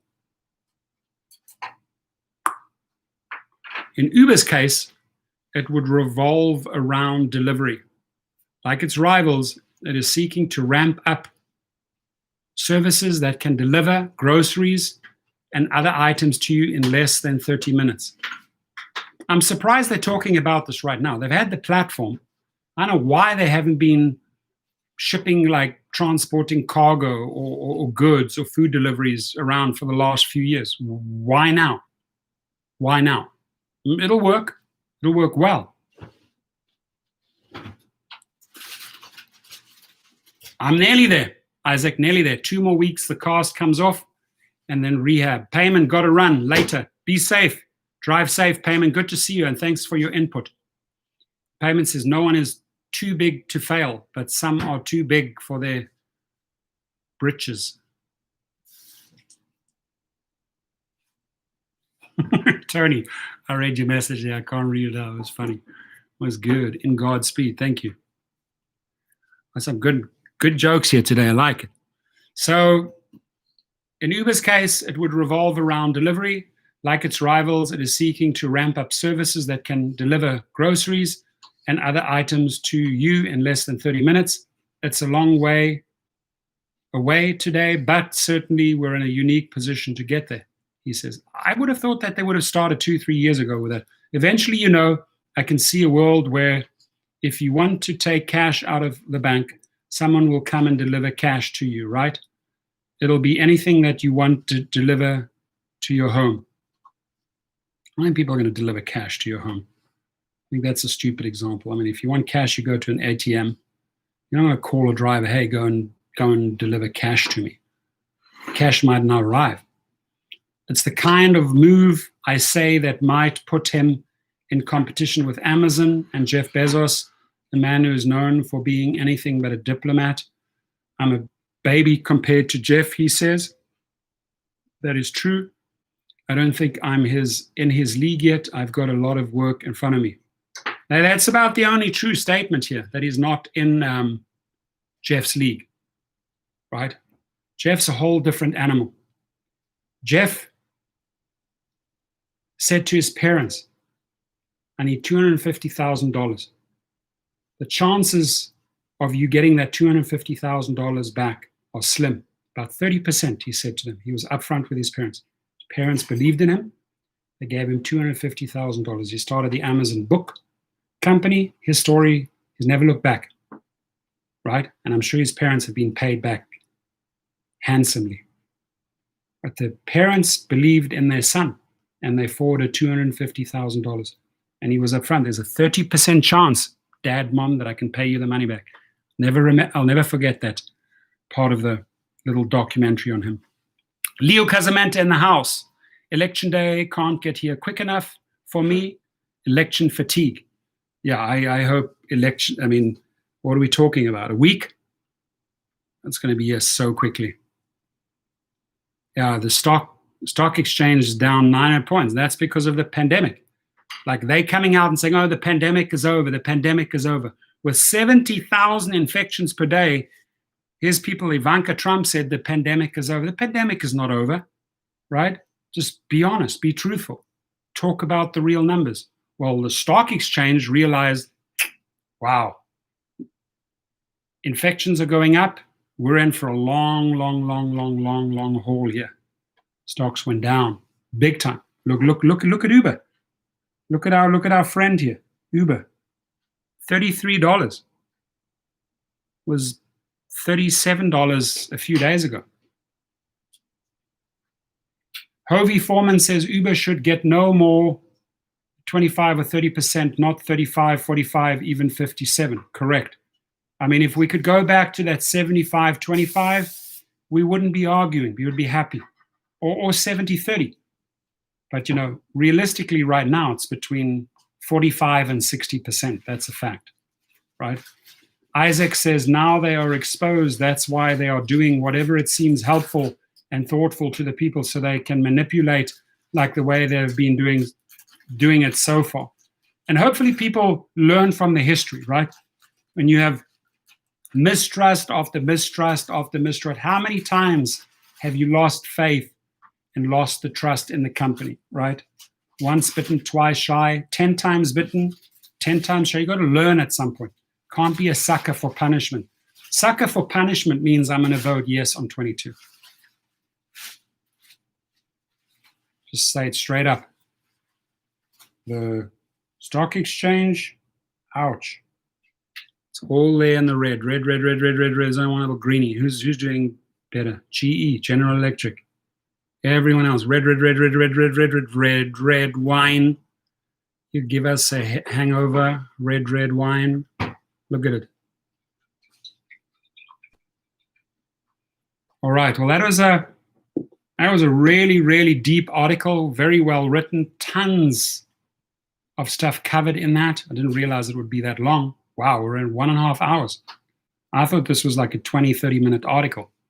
Went 1.5 hours. Halil Poroglu, my friend from Turkey in the house. How are you, buddy? IQ Boy says, I lost a lot of bait money today.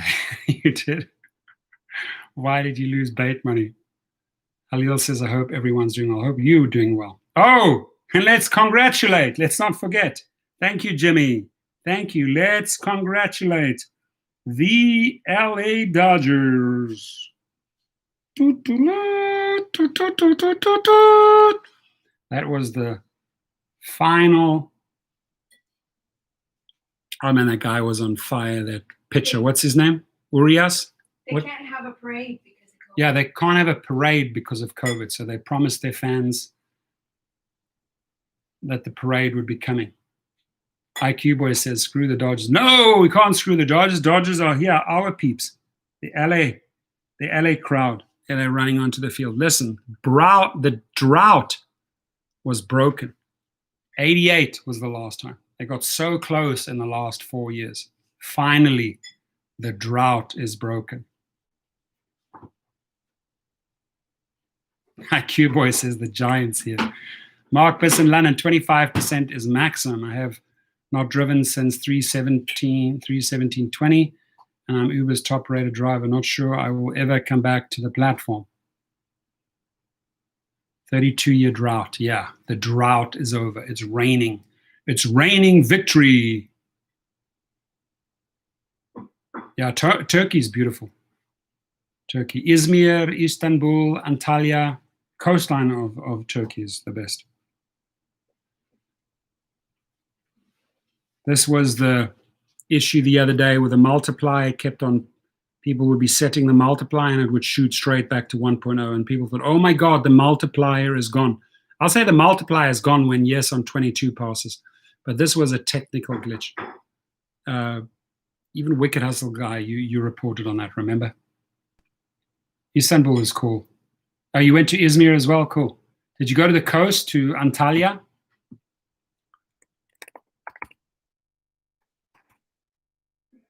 Yeah, that's my favorite. Mediterranean coast, Antalya. Let me find a picture of Antalya. Ooh, beautiful.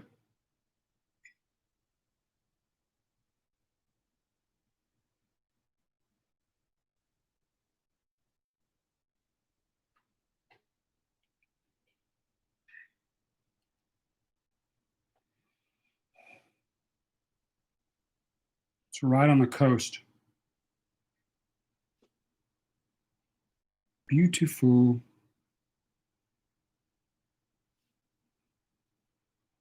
Look at those beaches, my friends. That is pretty. Yasin Turkan says, Turkey is a cradle of the civilizations. There are 16 civilizations established on Turkey. Beautiful history and culture. Love it. I learned something new. Thank you, Yasin. I appreciate you. Thank you for sharing that. That's cool. I did not know that. This is the part that I don't like after the Dodgers games, that the fans have to go and destroy the police cars. That's just wrong. Oh, you get all drunk and fucked up and then you're going to go and destroy police cars? Come on, man. LA, we better than that. Seriously? Why do they do that?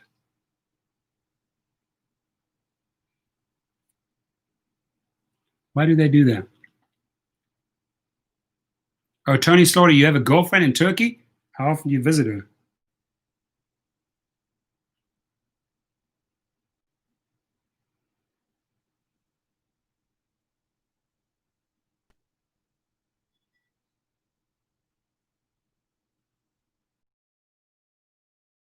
How important would you say location and population factors are when it comes to the food delivery services that Uber Eats provide?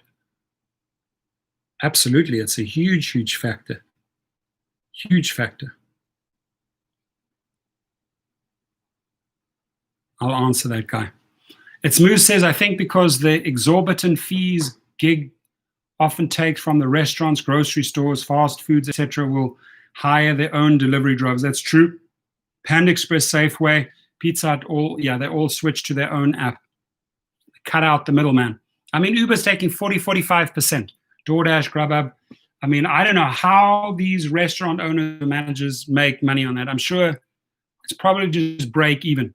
They're not making a profit on them. They're just delivering through the app so that they can keep the rent going, keep their staff on board, but they're not making a profit on that, right? I would hope that after the pandemic that a lot of these restaurants will say, you know what, screw you. We're not going to pay 40-45% crazy fees, crazy fees.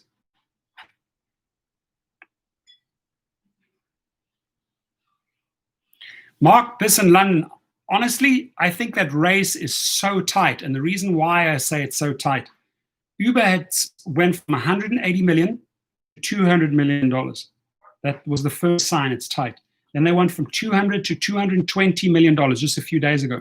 That shows how tight it is. You don't go out and spend another 20 and another 20 if you think, hey, we have the lead, right? So it's like, and the way we are going to win this, my friends, the way we're going to, you're going to see on Our House Monday, the day before the election, I'm going to try and encourage all the YouTubers to go as long as possible. Wicked Hustle Guy, go live on that day. All the people go live, right? All day long. Encourage people to go out and tweet. Encourage people to take articles that will connect with Californians. Get into these Facebook groups. Mix it up with the Yes on 22. We got to push before the bell goes in the 15th round, right? These last few days, the foot mark or the foot imprint that we leave on social media in those last 72 hours is crucial, because people forget. People remember what happened in the last 24, 48 hours. That is where we have to hit them the hardest. That is where we have to slap it away on social media, right? In those last 48 hours, we have to go gangbusters.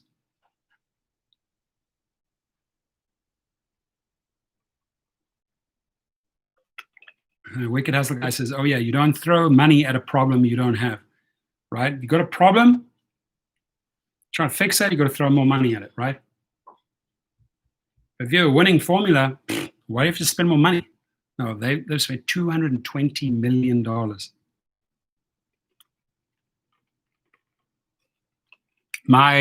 was my long answer to your question, Mark Bisson, London. I think it is neck on neck race. I think it is so close.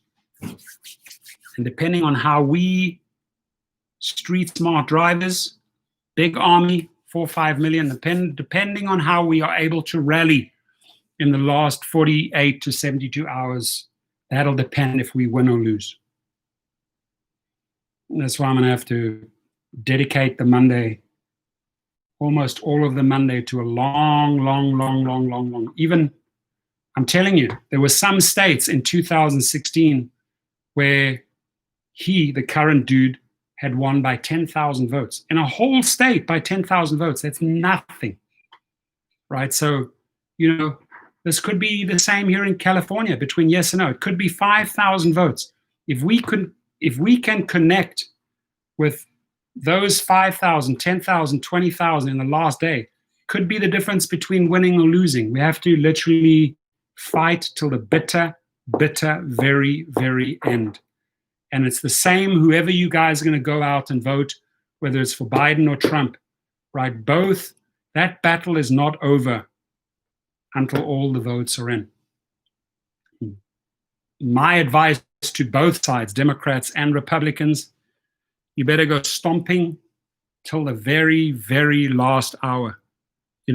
Get around, get your people out, mobilize your people. I mean, all it takes sometimes is convincing a few thousand people somewhere in one city to swing that state your way. All it'll maybe take between yes and no could be a few thousand votes, right? Hovey says Uber should be taking 220 million and divide the money between the drivers of California. Hallelujah, thank you. You know how many people have said that? $220 million, why didn't you put that into the driver? Why didn't you invest $220 million into the driver, into bridges towards the driver, into relationships with the driver? Give it to senior abuse, give it to child abuse, give it to animal cruelty. No, they go and literally piss $220 million in the wind to try and buy the California vote. And what disgusts me, and Californians need to know this, is that those disgraced attorneys set up a non-profit identity, a legal identity, and then sent all the mailers, the Yes on 22 mailers, millions of them, to the homes of Californians through the United States Postal Services. Who picked up the tab? The California taxpayer. That is wrong, Dara. Wrong. It's wrong. This dude over here, it's wrong. Until the fat lady has sung. Exactly.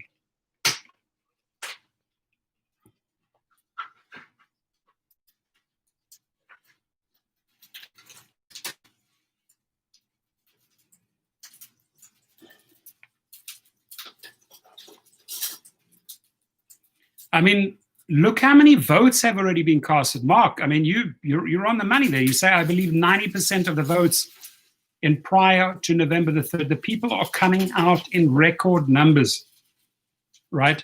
Women are coming out in record numbers. African Americans are coming out in record numbers, whatever that translates to, right? I'm going to stay out of politics. But we already have more in pre-votes. I mean, we have half of the pre-votes of the entire 2016 election are already pre-voted. More than half have pre-voted. It's huge. IQ Boy says, because people want change. Hovey Foreman says, I live in New Jersey. Shout out to New Jersey, but a family in California, they're voting no. Thank you, thank you, thank you.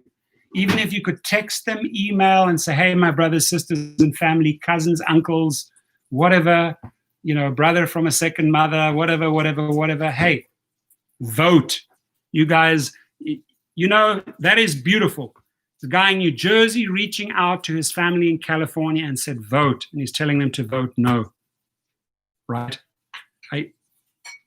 I've tried to reach as many people as I can through Facebook, personal friends, clients. My clients are contacting me. Torsten, how do we vote on this Proposition 22?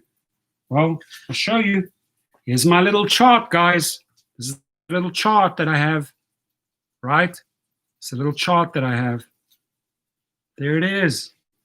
No on 22. In the way I just make it very, very easy. I look at who wrote, which companies. Pretty easy. You vote the other way, right?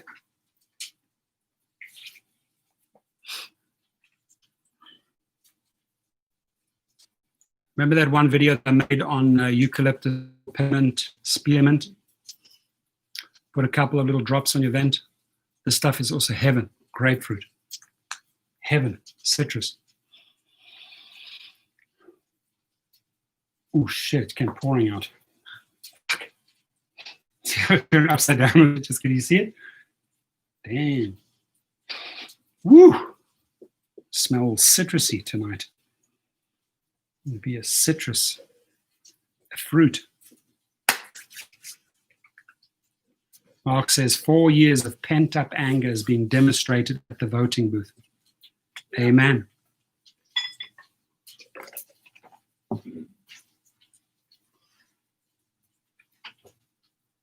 Tony Slaughter said the rideshare guy will steal this. Will steal what? Good guy. But Harry wrote to me personally and said, Torsten, I'm voting no on Proposition 22. I take his word. And this is just 5 days ago. He wrote me an email. Torsten, I just want you to know, I know that you've been calling out Jay Crudder, but I am voting no on Proposition 22. That's my friend Harry, who I have the greatest admiration and respect for. Because what the guy has achieved is off the charts. I mean, that guy could literally sell his platform to Uber or Lyft. Probably they would be the ones who want to buy that, or some new company for at least $10 million, at least minimum, at least. Who was trashing? Geo was trashing. Rideshare guy. I've seen Geo trash a lot of people. Generally a pretty angry dude, but you know, I think it's great what he's achieved over there in Chicago. It's Moose says, I'm glad RSG is voting no on Prop 20, as am I. Oh, the rideshare channel. He was trashing the rideshare channel. Mark doesn't have to scoot now, 5 mile walk to get in. That's good. Go and take care of your health, joints, your circulation. That's what I have to do when I'm back on my feet. I don't mind Tony Slaughter. It doesn't matter. The guy that stole the 2 phone trick. That was one of my best videos. I think that got like 1.3 million views. You need one good video to put you on the. I know the guy that copies everything, Mr. Copycat, meow meow meow, Mr. Copycat. Right, yeah, he's still my favorite. But yeah, we're not gossiping behind people's backs. No, that's not what this channel is about. Alrighty, folks. 1 hour 47. You know what? Let's go another 13 minutes. Make an even number.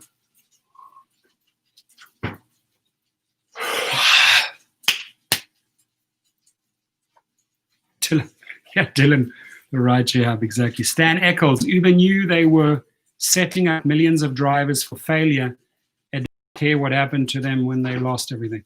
I think Uber kept on pushing, taking away, cutting, and they went beyond that threshold, beyond that mark of no return, and that's when drivers started turning on them. So let's see how far we can push these drivers. Let's see where how much they can tolerate. We cut and we take and we cut and we take and we cut and we take, and then eventually people are like, enough is enough. It sort of started with that whole 180 days of BS, 180 days of change. People saw straight through that. It was change in their favor, not in our favor. They'd marketed and packaged it as if it was doing us good. It wasn't. It was only doing them good. And that's where a lot of people lost trust in that whole 180 days of BS, because it was only taking care of fat cats like this guy here. Nice jeans shirt, nice watch, expensive pants. Pretty swag, Mr. Dara. Who paid for that? We did. Yeah, wicked hustle guy. Use that one. Cool. Go for it, dude. Go, go, go. Do it.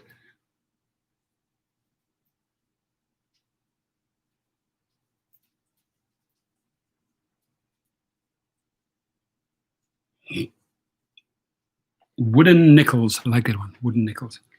Let's see where our stock price is right now.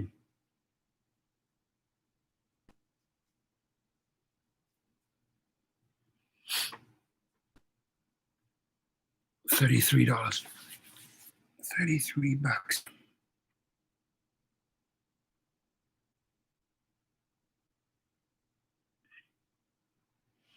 Well, this was a crazy one, right? This one here, I found this screenshot. So this guy, yesterday, 2020, yesterday, he takes a screenshot where he says it took Lyft a year to contact me for a DUI passenger complaint. So on October the 27th, 2020, Lyft contacts this guy and says, I'm following up regarding a safety flag received after a ride you gave on 12/6/2019. 12/6, 1 year later, are we following up with you about a receipt? What the hell is that about? Like, what is the backlog, right? So then there's the guy, if I really was a drunk driver, left to drive passengers for a year. I mean, that is a brilliant counter argument, right? Where's Dara's sugar daddy? I'm sure Dara had his little sugar daddies. I'm sure he has a couple of little sugar daddies around there somewhere. So this guy is alerted on the 27th of October, 2020, about a DUI complaint where a passenger said, oh, you received feedback on you, you were flagged because you act like a drunkard or whatever. We're following up from a complaint from 12/6/2019, 1 year ago. And the driver says, I have never driven drunk, but imagine if I really was a drunk driver left to drive passengers for a year. It's just a classic argument. Mohammed Khalil is in the house. Let's see what $1 million can do to an employee or a family instead of paying it to a highly paid CEO. Average worker works about $2,000 a year, 40 hours a week, times 50 weeks. Correct. Mohammed Khalil says additional $1 per hour.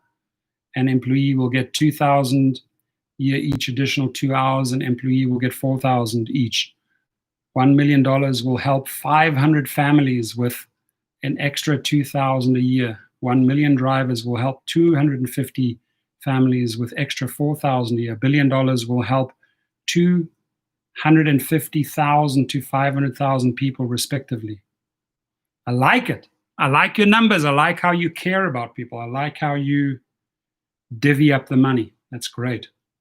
It's Moose says when they first came to town, rates were roughly $2.10 per mile in North California. Then greed happened. The text of Proposition 22 says the per mile rate will be 30 cents per mile. I know. Anybody want to drive for 30 cents a mile? Not me. Hell no. Hell no. This is classic, dude. This is classic. Halloween. Check this out. Just study this picture. Halloween decorations in front of a house. Check that out.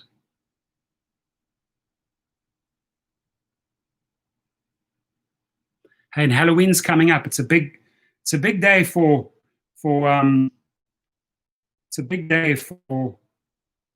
drivers. This is one guy, got a picture. This is how he's operating his car. Guy's getting tips now already because driving around like that. Uber Lyft vehicle. Cashing in, they've got an XL there. I can see it's an XL vehicle, a minivan. It's cashing in already right now. It's driving around like that. Here's the other picture. This dude is strapped to his, this guy is strapped to his roof, this zombie. Strapped him to the roof. Classic. I'm telling you right now, you're driving around like that, firstly, obviously a lot of people will be looking at you. But the people that get into your car, especially with families, ka-ching, ka-ching, ka-ching, tips, tips, tips. Wow, put on a lot of effort.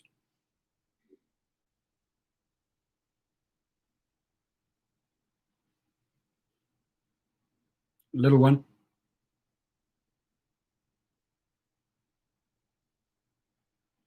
The little one is growing up. With Ryan there.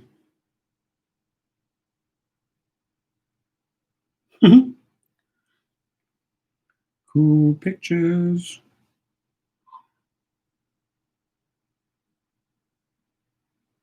oldest one.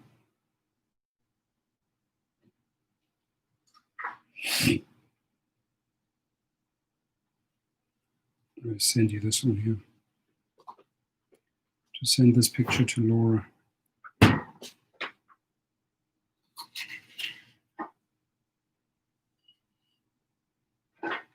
What did you make? What did you make for lunch? A salad and a veggie burger. Really? Yep. Cool.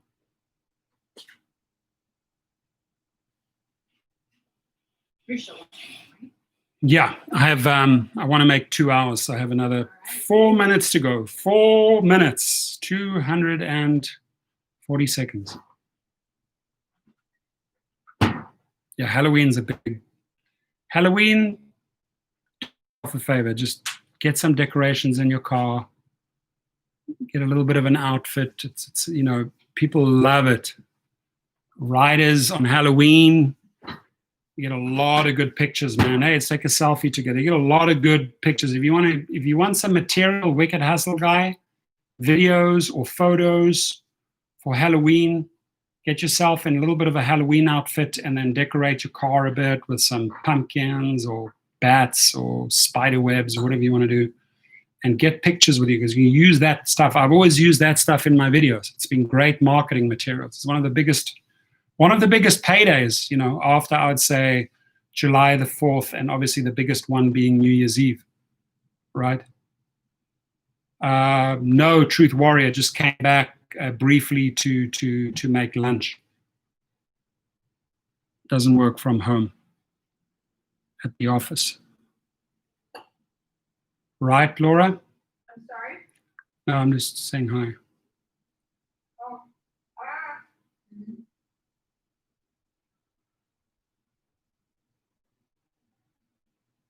Stan Eccles says, have to run live business training for me. Good.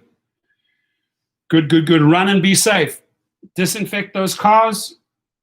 Wear your masks.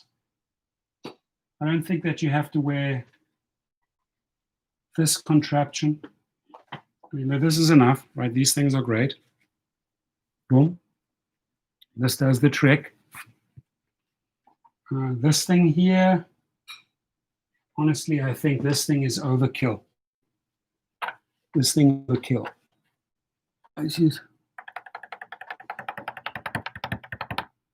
That's overkill, but probably one of the most safest ways to drive, I guess. One of the safest ways to drive would probably be this. I mean, if you're gonna really got the car full of people, I would think you're safe like this.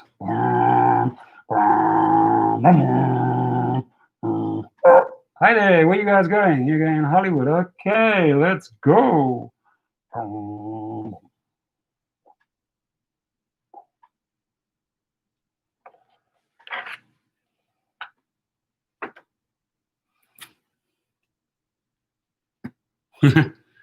Found the man who ripped us off. Oof. Chinka says, I'm not driving anymore, just diagnosed with stage 4 cancer. Oh, Lord. You serious? How old are you? What cancer?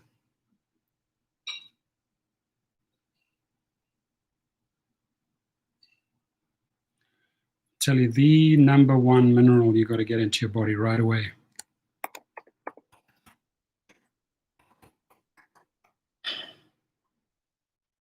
Let's get that into your body right away. Prostate cancer. Oof, I'm so sorry to you. 56 with prostate cancer.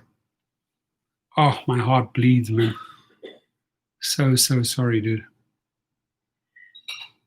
But please go out there and get the best mineral selenium and take double dose, whatever they say on the bottle. Bless you. Take double the dose. Get a lot of get yourself. Hey, can you bring me that bottle, that multi-mineral complex? Yeah, I'm going to take a shot of that, but I want to show this guy that he needs to get this. Because diseases are usually a mineral deficiency, right? Everybody send Chinka prayers for healing. I'll put it back afterwards. This here is about $38, right? Mineral blend fulvic humic. This has 70 minerals, all the major minerals and trace minerals. It's the best one out there. Go and Chinka, get yourself this one and load up on minerals. Supposed to take one shot. Stuff's black in color.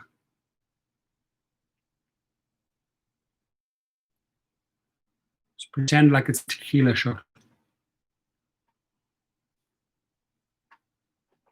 It doesn't taste bad.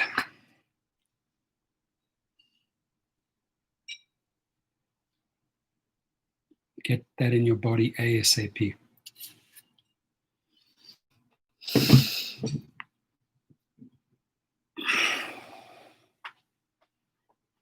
Everybody send Chinka lots of love and light, healing. Please do. Don't save money on that. You need minerals in your body. The best. Everyone's sending you prayers and healing. It's Moose says, I'll be headed into the trenches of the YouTube comments on No on 22 later today. People get involved. No on Prop 22 can succeed and will succeed. We'll make sure it succeeds. Are you heading out? What time are you getting back? As soon as I'm done, 4, 5. Okay, cool. When I'm done. Awesome. All right, we've hit the 2-hour mark. Yay! So I'm gonna leave. I'm gonna leave the live feed today going out with a prayer for Chinka, praying for you, brother, and everybody here in the room. We're with you. We're thinking of you. We're sending you healing love and light. Please go out and get some good minerals. Get the ones from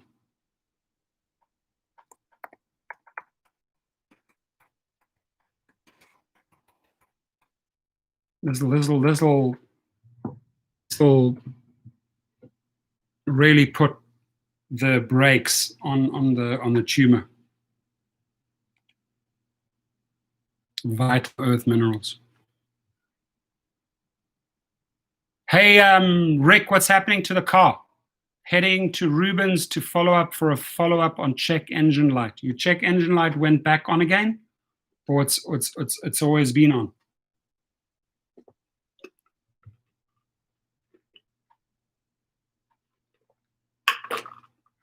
Find out what codes it is.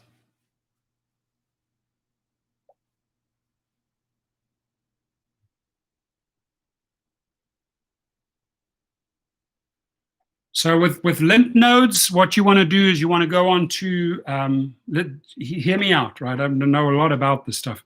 With lymph nodes, go on to YouTube and research lymphatic massage.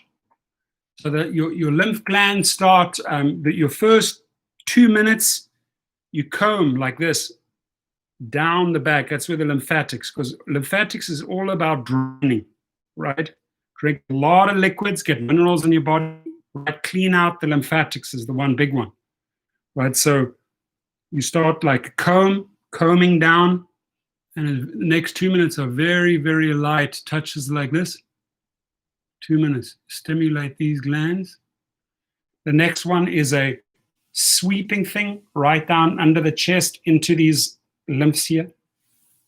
So you're draining from the top here and you're pushing them into these main, and then you do another, it's always 2 minutes, 2 minutes, 2 minutes, light, very, very light stimulation, 2 minutes, and then in the groin area, right? There's about 5 or 6 sets of massages that you have to do 2 times, 2 minutes times 6, about 12 minutes. And you do that 2 to 3 times a day, because what you're doing is you're activating the lymph glands and you're draining them. And you got to drink a shit load of water, a lot of water. Cut out all the the fatty foods, all the bad foods, no more junk food. You've got to really, really change your diet big time. Right? Eunice is in the house, says hi. Rick Nelson just came back on. The light came back on again. Hello World says Uber will end up on like MySpace. Shit, MySpace was. I met, who was it, Tony? Who was the guy that, Tom. I met Tom. I had my office right next to Tom on 2nd Street in Santa Monica. I met Tom a couple, went with him to lunch a few times, the founder of MySpace, who then sold MySpace to Rupert Murdoch for a shitload of money. 900 million? I think he sold it for 900 million. And then it just tanked.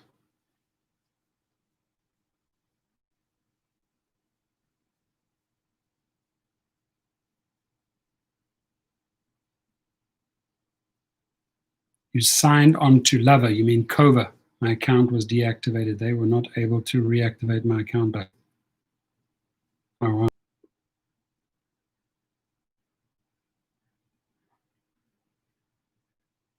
Probably depends on why you got deactivated. Maybe I don't know, I have to hear the whole story. Yassine says our prayers are with you. Yes, our prayers are with you.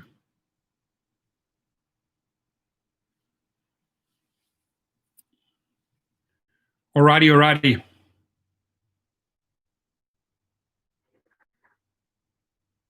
Power steering is leaking. No, that could be the power lines. That shouldn't be expensive. Usually when those power lines, when they start, that rubber starts, no pressure, no resistance there, it starts pissing out the sides. So that's probably wear and tear. Older cars, very, very common.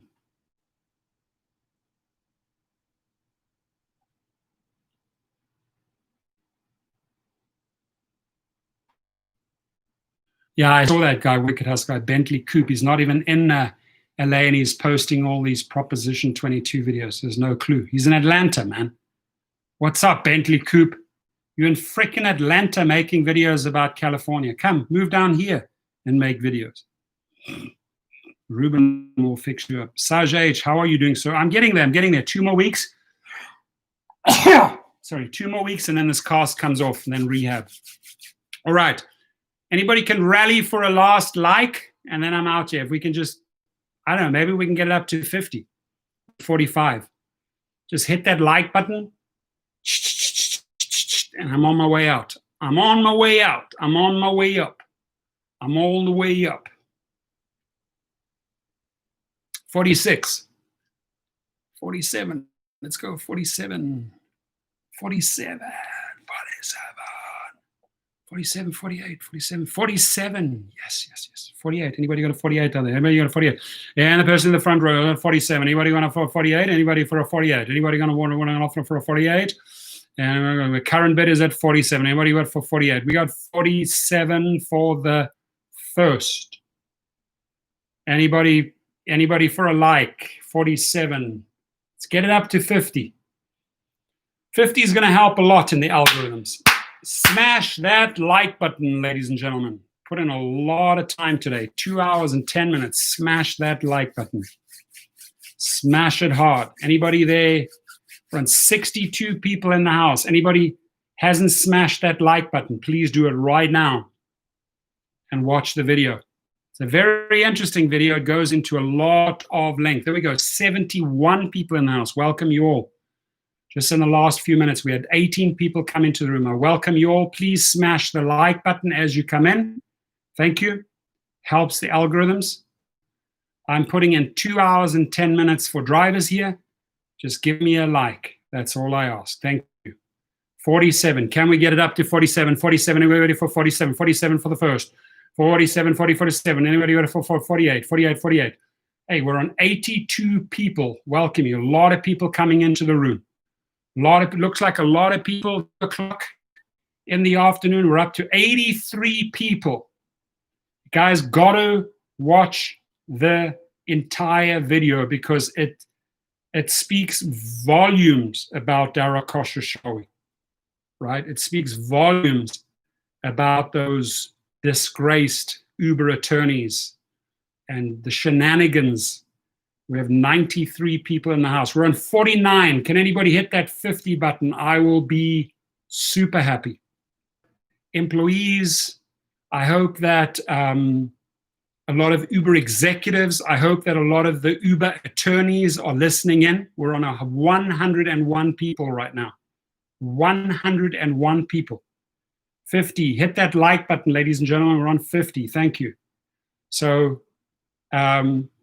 it's a very, very, very long interview with Dara Khosrowshahi, but it speaks volumes, right? He gets criticized by many former executives. Many of the moves that he's made are not necessarily great moves. And after I've read this article, it just tells me more and more and more that Dara Khosrowshahi's days are limited. We're on 120 people in the house. People are streaming in. All those people that have just walked in, hit that like button. Hit that like button. We've got 120 people in the house. Smash that like button, ladies and gentlemen. Right? Smash that like button. You can do it. Do it for the P. Do it for the professor. Smash the like button.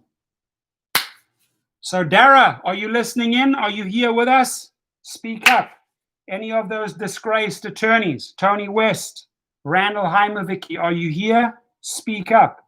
Angela Corridor, are you in the house? Speak up. We're calling you out. We're calling all of you out. On 128 people. So I've got all the Uber staff and the San Francisco crowd are jumping in right now. I welcome you all, right? So hit that like button. We're on 133 people right now. Got a few days to go to the elections, right? Big, big, big decisions on November the 3rd. I'm asking you to vote no on 22. I'm asking all the people beyond the borders of California, vote with us, no on 22. I'm asking California $13 million. Ladies and gentlemen, we have 146 people in the house. Smash that like button. Smash it. So I hope that all the Uber employees, all the Uber attorneys are listening in. I hope that Uber executives are listening in because this number just went from 55 to 80, right up to 146. There's a lot of people here live in the stream. In fact, I'll take a picture of it because that might be my record. And I have a strong suspicion. I have a strong suspicion that we have the Uber people in the room. And listen up, attorneys. The way I function, I'm a street brawler. I'm a street fighter. You effed me over a lot of money. I come after you. I come after your company, right? I made a promise to Uber. I made a promise to Randall Heimovicki. You cost me $500,000. I will cost your company times that, right? I will cost you $50 to $100 million. It's very, very easy. I can do that with a channel of this size, of this nature. I have 12 YouTube channels. I'm a brawler, and I'm not afraid. Been through a little bit more than this guy. I've been through a little bit more than Randall Heimovicki. I've been in a lot of dangerous situations in my life, and I'm still here. I don't fear punks like this. I don't fear intimidation. I don't fear threats. We come for you. I would suggest you go and study my Twitter feed. You might find some personal pictures about me. You might get intimidated by them. You might get intimidated by the people that I associate myself with. So be aware, be careful, right? Go and study that channel very carefully. All those attorneys need to. I'm coming for you, right? You've cost me a lot of money. You've put me in harm's way during the pandemic. You've cost a lot of my brothers and sisters. You've terminated them wrongfully. You've stolen their money. You've stolen a lot of money from drivers. And we hit hard. We're in the 15th round, my friends. And we're going to keep on clubbing these guys. We're going to keep on clubbing them right through to the day we get the victory on November the 3rd. We have a lot of people in the house, and I have a strong suspicion that people from Uber are watching, and good. You need to understand what you're doing to California. You need to understand that you cannot send yes on 22 mailers through the United States Postal Services because those attorneys thought they were being smart and clever when they formed a nonprofit and dumping those costs onto Californians. Well, we exposed you, Dara. We exposed you, Tony West. We exposed all those disgraced attorneys. And we're educating California who these people really are. My friends, I call you to battle. I call you to fight in these last few days. Turn to social media. I welcome Otley to the house. Turn to social media. Bring the fight to them on Twitter. Bring the fight to them in the Facebook rooms. Connect with Californians, with family members, even if you are in a neighboring state of Florida and Texas and you know people in California. Say, please vote with us, no on 22. My international brothers and sisters in Europe, in Germany, in Belgium, in Holland, in Spain, in Italy, in France, in Liechtenstein, in Wales, in Scotland, in Ireland, in the UK, in Switzerland, in Austria, in Greece, in Italy, fight with us. Get the messages out there. No on Proposition 22. My brothers, Kunjani Wena, Sabonga, my friends and brothers in South Africa, in the Southern African nations, Kunjani Wena, Sabonga, please support us. Go into the trenches. You know how to fight. You did it. You fought. And you got Nelson Mandela into power. Fight with us, my brothers and sisters. No on 22. I'm calling all my brothers and sisters in South Africa, in Cape Town, Pietermaritzburg, Durban, Kimberley, Pretoria, wherever you are, Bloemfontein, wherever you are, Port Elizabeth, fight with us. No on 22. Get it into social media. Our friends in India, our friends in China, you've got a lot of people. Help us. No on 22. Fight with us. My brothers and sisters in Australia, in Sydney, Perth, fight with us. Australia, help us. Get it out into social media. No on 22. My brothers and sisters in New Zealand, the All Blacks, you tough as nails, fight with us. No on Proposition 22. A lot of my friends in Canada, even a lot of people that I've recruited in Canada, in Vancouver and Toronto, fight with us. No on Proposition 22. All my friends in the South Americas, in Mexico, in Brazil, in Argentina, wherever you are, whether you're in Rio de Janeiro, whether you're in Sao Paulo, whether you're in Buenos Aires, whether you're in Mexico City, stand with us, fight with us. No on 22. Get the word out. All my brothers and sisters beyond the borders of California, whether you are in Texas, whether you are in Florida, whether you're in New York, whether you're in New Jersey, whether you're in the Dakotas, whether you're in Carolina, whether you're in Utah, whether you're in New Mexico, whether you're in Nevada, fight with us. Get the word out. No on Proposition 22. Wherever you are, if you're in Anchorage, Alaska, if you are in Honolulu, Hawaii, if you are in Bronx, New York, if you are in San Antonio, Texas, if you're in Tampa Bay, Florida, if you are in St. George, Utah, fight with us. No on 22. Let's club these guys. Let's club them so often that they go down onto the canvas. Let's knock these guys out, right? Let's show them how we can brawl. No on 22. I call upon Africa. I call on my brothers in Kenya, Nigeria, Lagos, Angola, wherever you are. Fight with us. Get the word out. No on 22. Again, big request to all my brothers and sisters. Wenn Sie in Deutschland sind, stehen Sie mit uns. Nein auf Proposition 22. Wenn Sie in Holland sind, als jy in Holland is, asseblief, dan kom feit met ons. Ons wil nie op 22 het. Asseblief, come fight with us. Please, my friends. In France, in Spain, wherever you are, fight with us. No on 22. Let's club these motherfuckers out, right? Let's bring the brawl to them. All of these attorneys. Tony West, knock him out. Dara Khosrowshahi, knock him out. And women, they think they're above the law. We knock them out on social media. And the way we knock them out is we deliver a no on 22. I hope I put that last bit of energy into this live feed and reach a lot of people. Tell them to go and watch from 2 hours and 15 minutes right up to 2 hours and 25. In these last 10 minutes, I've called a lot of people to rally around us, right? How did I meet Laura? Wonderful story. You gotta ask me why you're asking me that question. Right, the truth warrior has to tell me, why are you interested on how I met Laura? Wicked Hustle Guy, oddly enough, on the new urbanist memes for transit-orientated teens.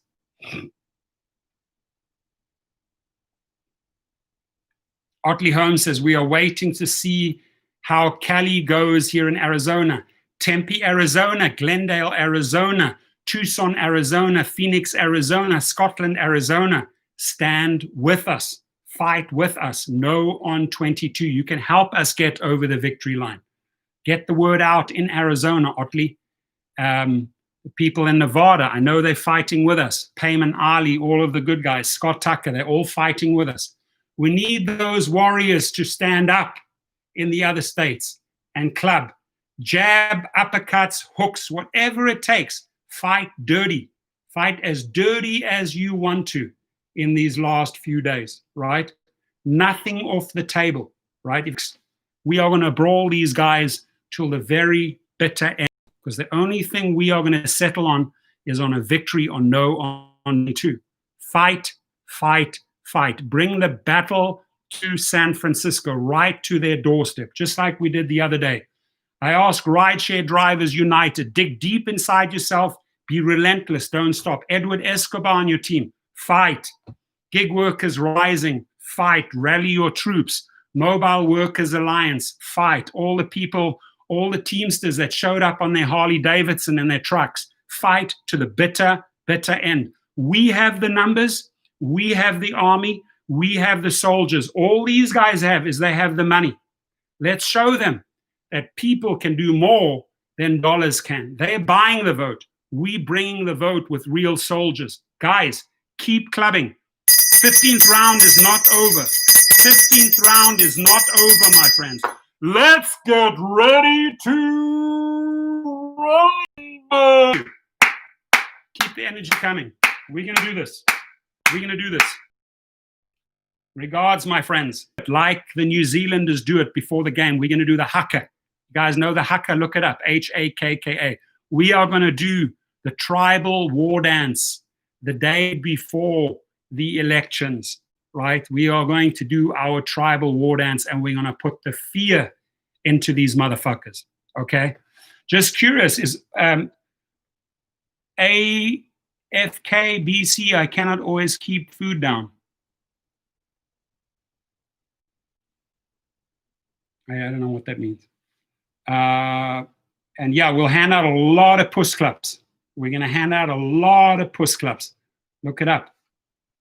Look it up. South African puss clubs. I've handed out many, and I'll gladly hand out several to Randall Heimovicki and Tony West and Darryl Kosh. I will gladly hand out free and can offer you 400 or 500 puss clubs. No problem, right? No problem.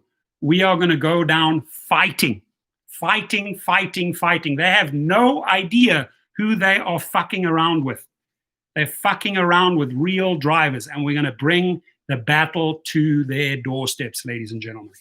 Right? That's the message I have for these punks. You can have all the money in the world. You do not have the foot soldiers. You have all the cash in the reserves, and you're going to be spending. But the one thing you don't have is you don't have the soldiers on the ground. And the soldiers are going to make a lot of noise in social media, right? It's going to go through all the social media channels in those last 72 hours. We're going to make 100% sure that when the bell goes after the 15th round and the judges go to their scorecards, that we get no on 22, no on 22, unanimous decision, no on 22. and they're going to have to eat their heart out because they're going to walk away with their little tails. Little Randall, little Dara, little Tony, little Logan are going to walk away with their little fucking tails between their legs, and they're going to be leaving. Anyway, had to get the base fired up here. Keep on going, keep on going. And what's next for Uber inside the fight for its future? They are fighting for the future right now. But we are making sure that we are the future and that they are going to reckon with us in the future, right? Because we need to get paid. So this is not going to be a victory for Uber and Lyft and the gig companies. This is going to be a victory for the people that have been hauling in the cash, have been hauling in the money, namely the drivers. Have a great day, everyone. I appreciate you all. We've got 175 people in the house. That is wonderful, because I know in that 175, we've got a lot of those attorneys that I called out. You know your video. You know you're disgraced. You know that there's laws in place since January the 1st, 2020, but you don't want to abide by them. And that's why I called you out with your face, right? That's why I'm calling you out, Dara. That's why I'm calling you out, Tony, because you cannot play by the law. Only way you guys play, and I want to find this quote here. I want to find a quote here, Dara. Your own words. I want to use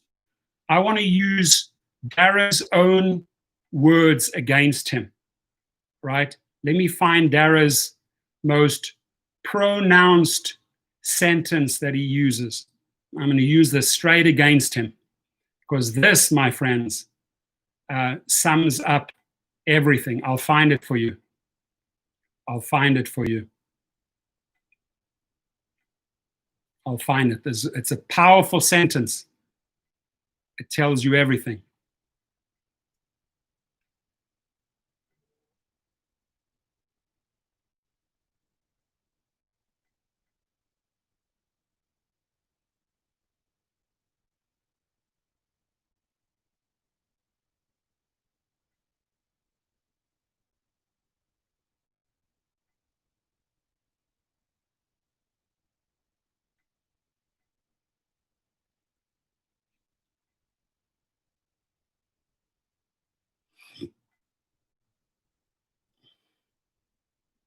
I'm not going to stop until I found the sentence, because I want to quote Dara Khosrowshahi's own words. This is what's going to sink him.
I have to find this sentence. Man, this is a long article.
There we go. There. This says it all. This is Dara Khosrowshahi's words, right? Since he took over from Travis Kalanick. I'd like to spend less time in court if I can help it. Listen to that. I'd like to spend less time in court if I help it. How did you get yourself into court? How did you become the defendant in all of these cases? All of these plaintiffs filed against you. Why are you defending yourself in lawsuit after lawsuit after lawsuit after lawsuit after lawsuit, right? Because they, the defendants, who constantly defending themselves, as he says here, I'd like to spend less time in court, because he's been dragged into court, and they get dragged into court, and they get dragged into court. But why do you get dragged into court, Dara? Why do you get that court? Because you have no regard for the laws. Your attorneys, your disgraced attorneys that are listening right now have zero regard for the laws. You have zero regard for international laws. You have zero regard for drivers, their rights. You just march over people and stampede them. That's how you do it. That's how you constantly end up in court, because you think you are smarter. You think you are wiser. You think that you can outgun these people. No. Bottom line is, ladies and gentlemen, California, in 1 week, just in the last week, 4 major lawsuits, another 4 on top of the hundreds and thousands of little lawsuits brought against them, thousands of misclassification lawsuits, class action lawsuits, UK lawsuits. It never ends in this culture of decepting, misleading, fraudulent, bait and switch, Dara Khosrowshahi behavior. That is why you use these words. I'd like to spend less time in court if I can help it. Only you can change the course of that by changing the culture and treating people with respect, with dignity, with truth, versus being selfish and greedy and not abiding by laws. Guys, hit that like button. I want to get to 60 and I'm out of here. Let's hit that. And the rest of those attorneys and those weak people like Randall Heimevicki who think they can step on people, and all those other attorneys that misclassify attorneys, let's show them who's boss. Because I tell you who's boss. They have an army of 4 to 5 million gig workers, drivers. We're on 55, I need 5 more. 164 people in the house. Let's do it. Let's pump it up. 55, get me up to 60 and I'm out of here. Got a lot of people in the house today. I'm warming up my hands because I'm going to be doing a lot of push claps in the next 7 days. A lot of these things. I'm going to flatty a lot of people. I'm going to keep on calling out a lot of executives' names. Your names are going to be hung out there on the dirty laundry. I just started with the attorneys. I'll call you all out until you start listening, until you start treating drivers with respect, right? Not spitting on drivers, not disrespecting them, not putting their families into harm's way, not costing them their health, right? Because they're out there driving for you punks, bringing in the money and paying those salaries for Tony and Randall and Angela. And let me call out their names, these disgraced attorneys, these disgraced pigs. Let me call them out. So you know who we're coming after. Right, let me call them out. Listen in if you're watching. I'll call out your name for you.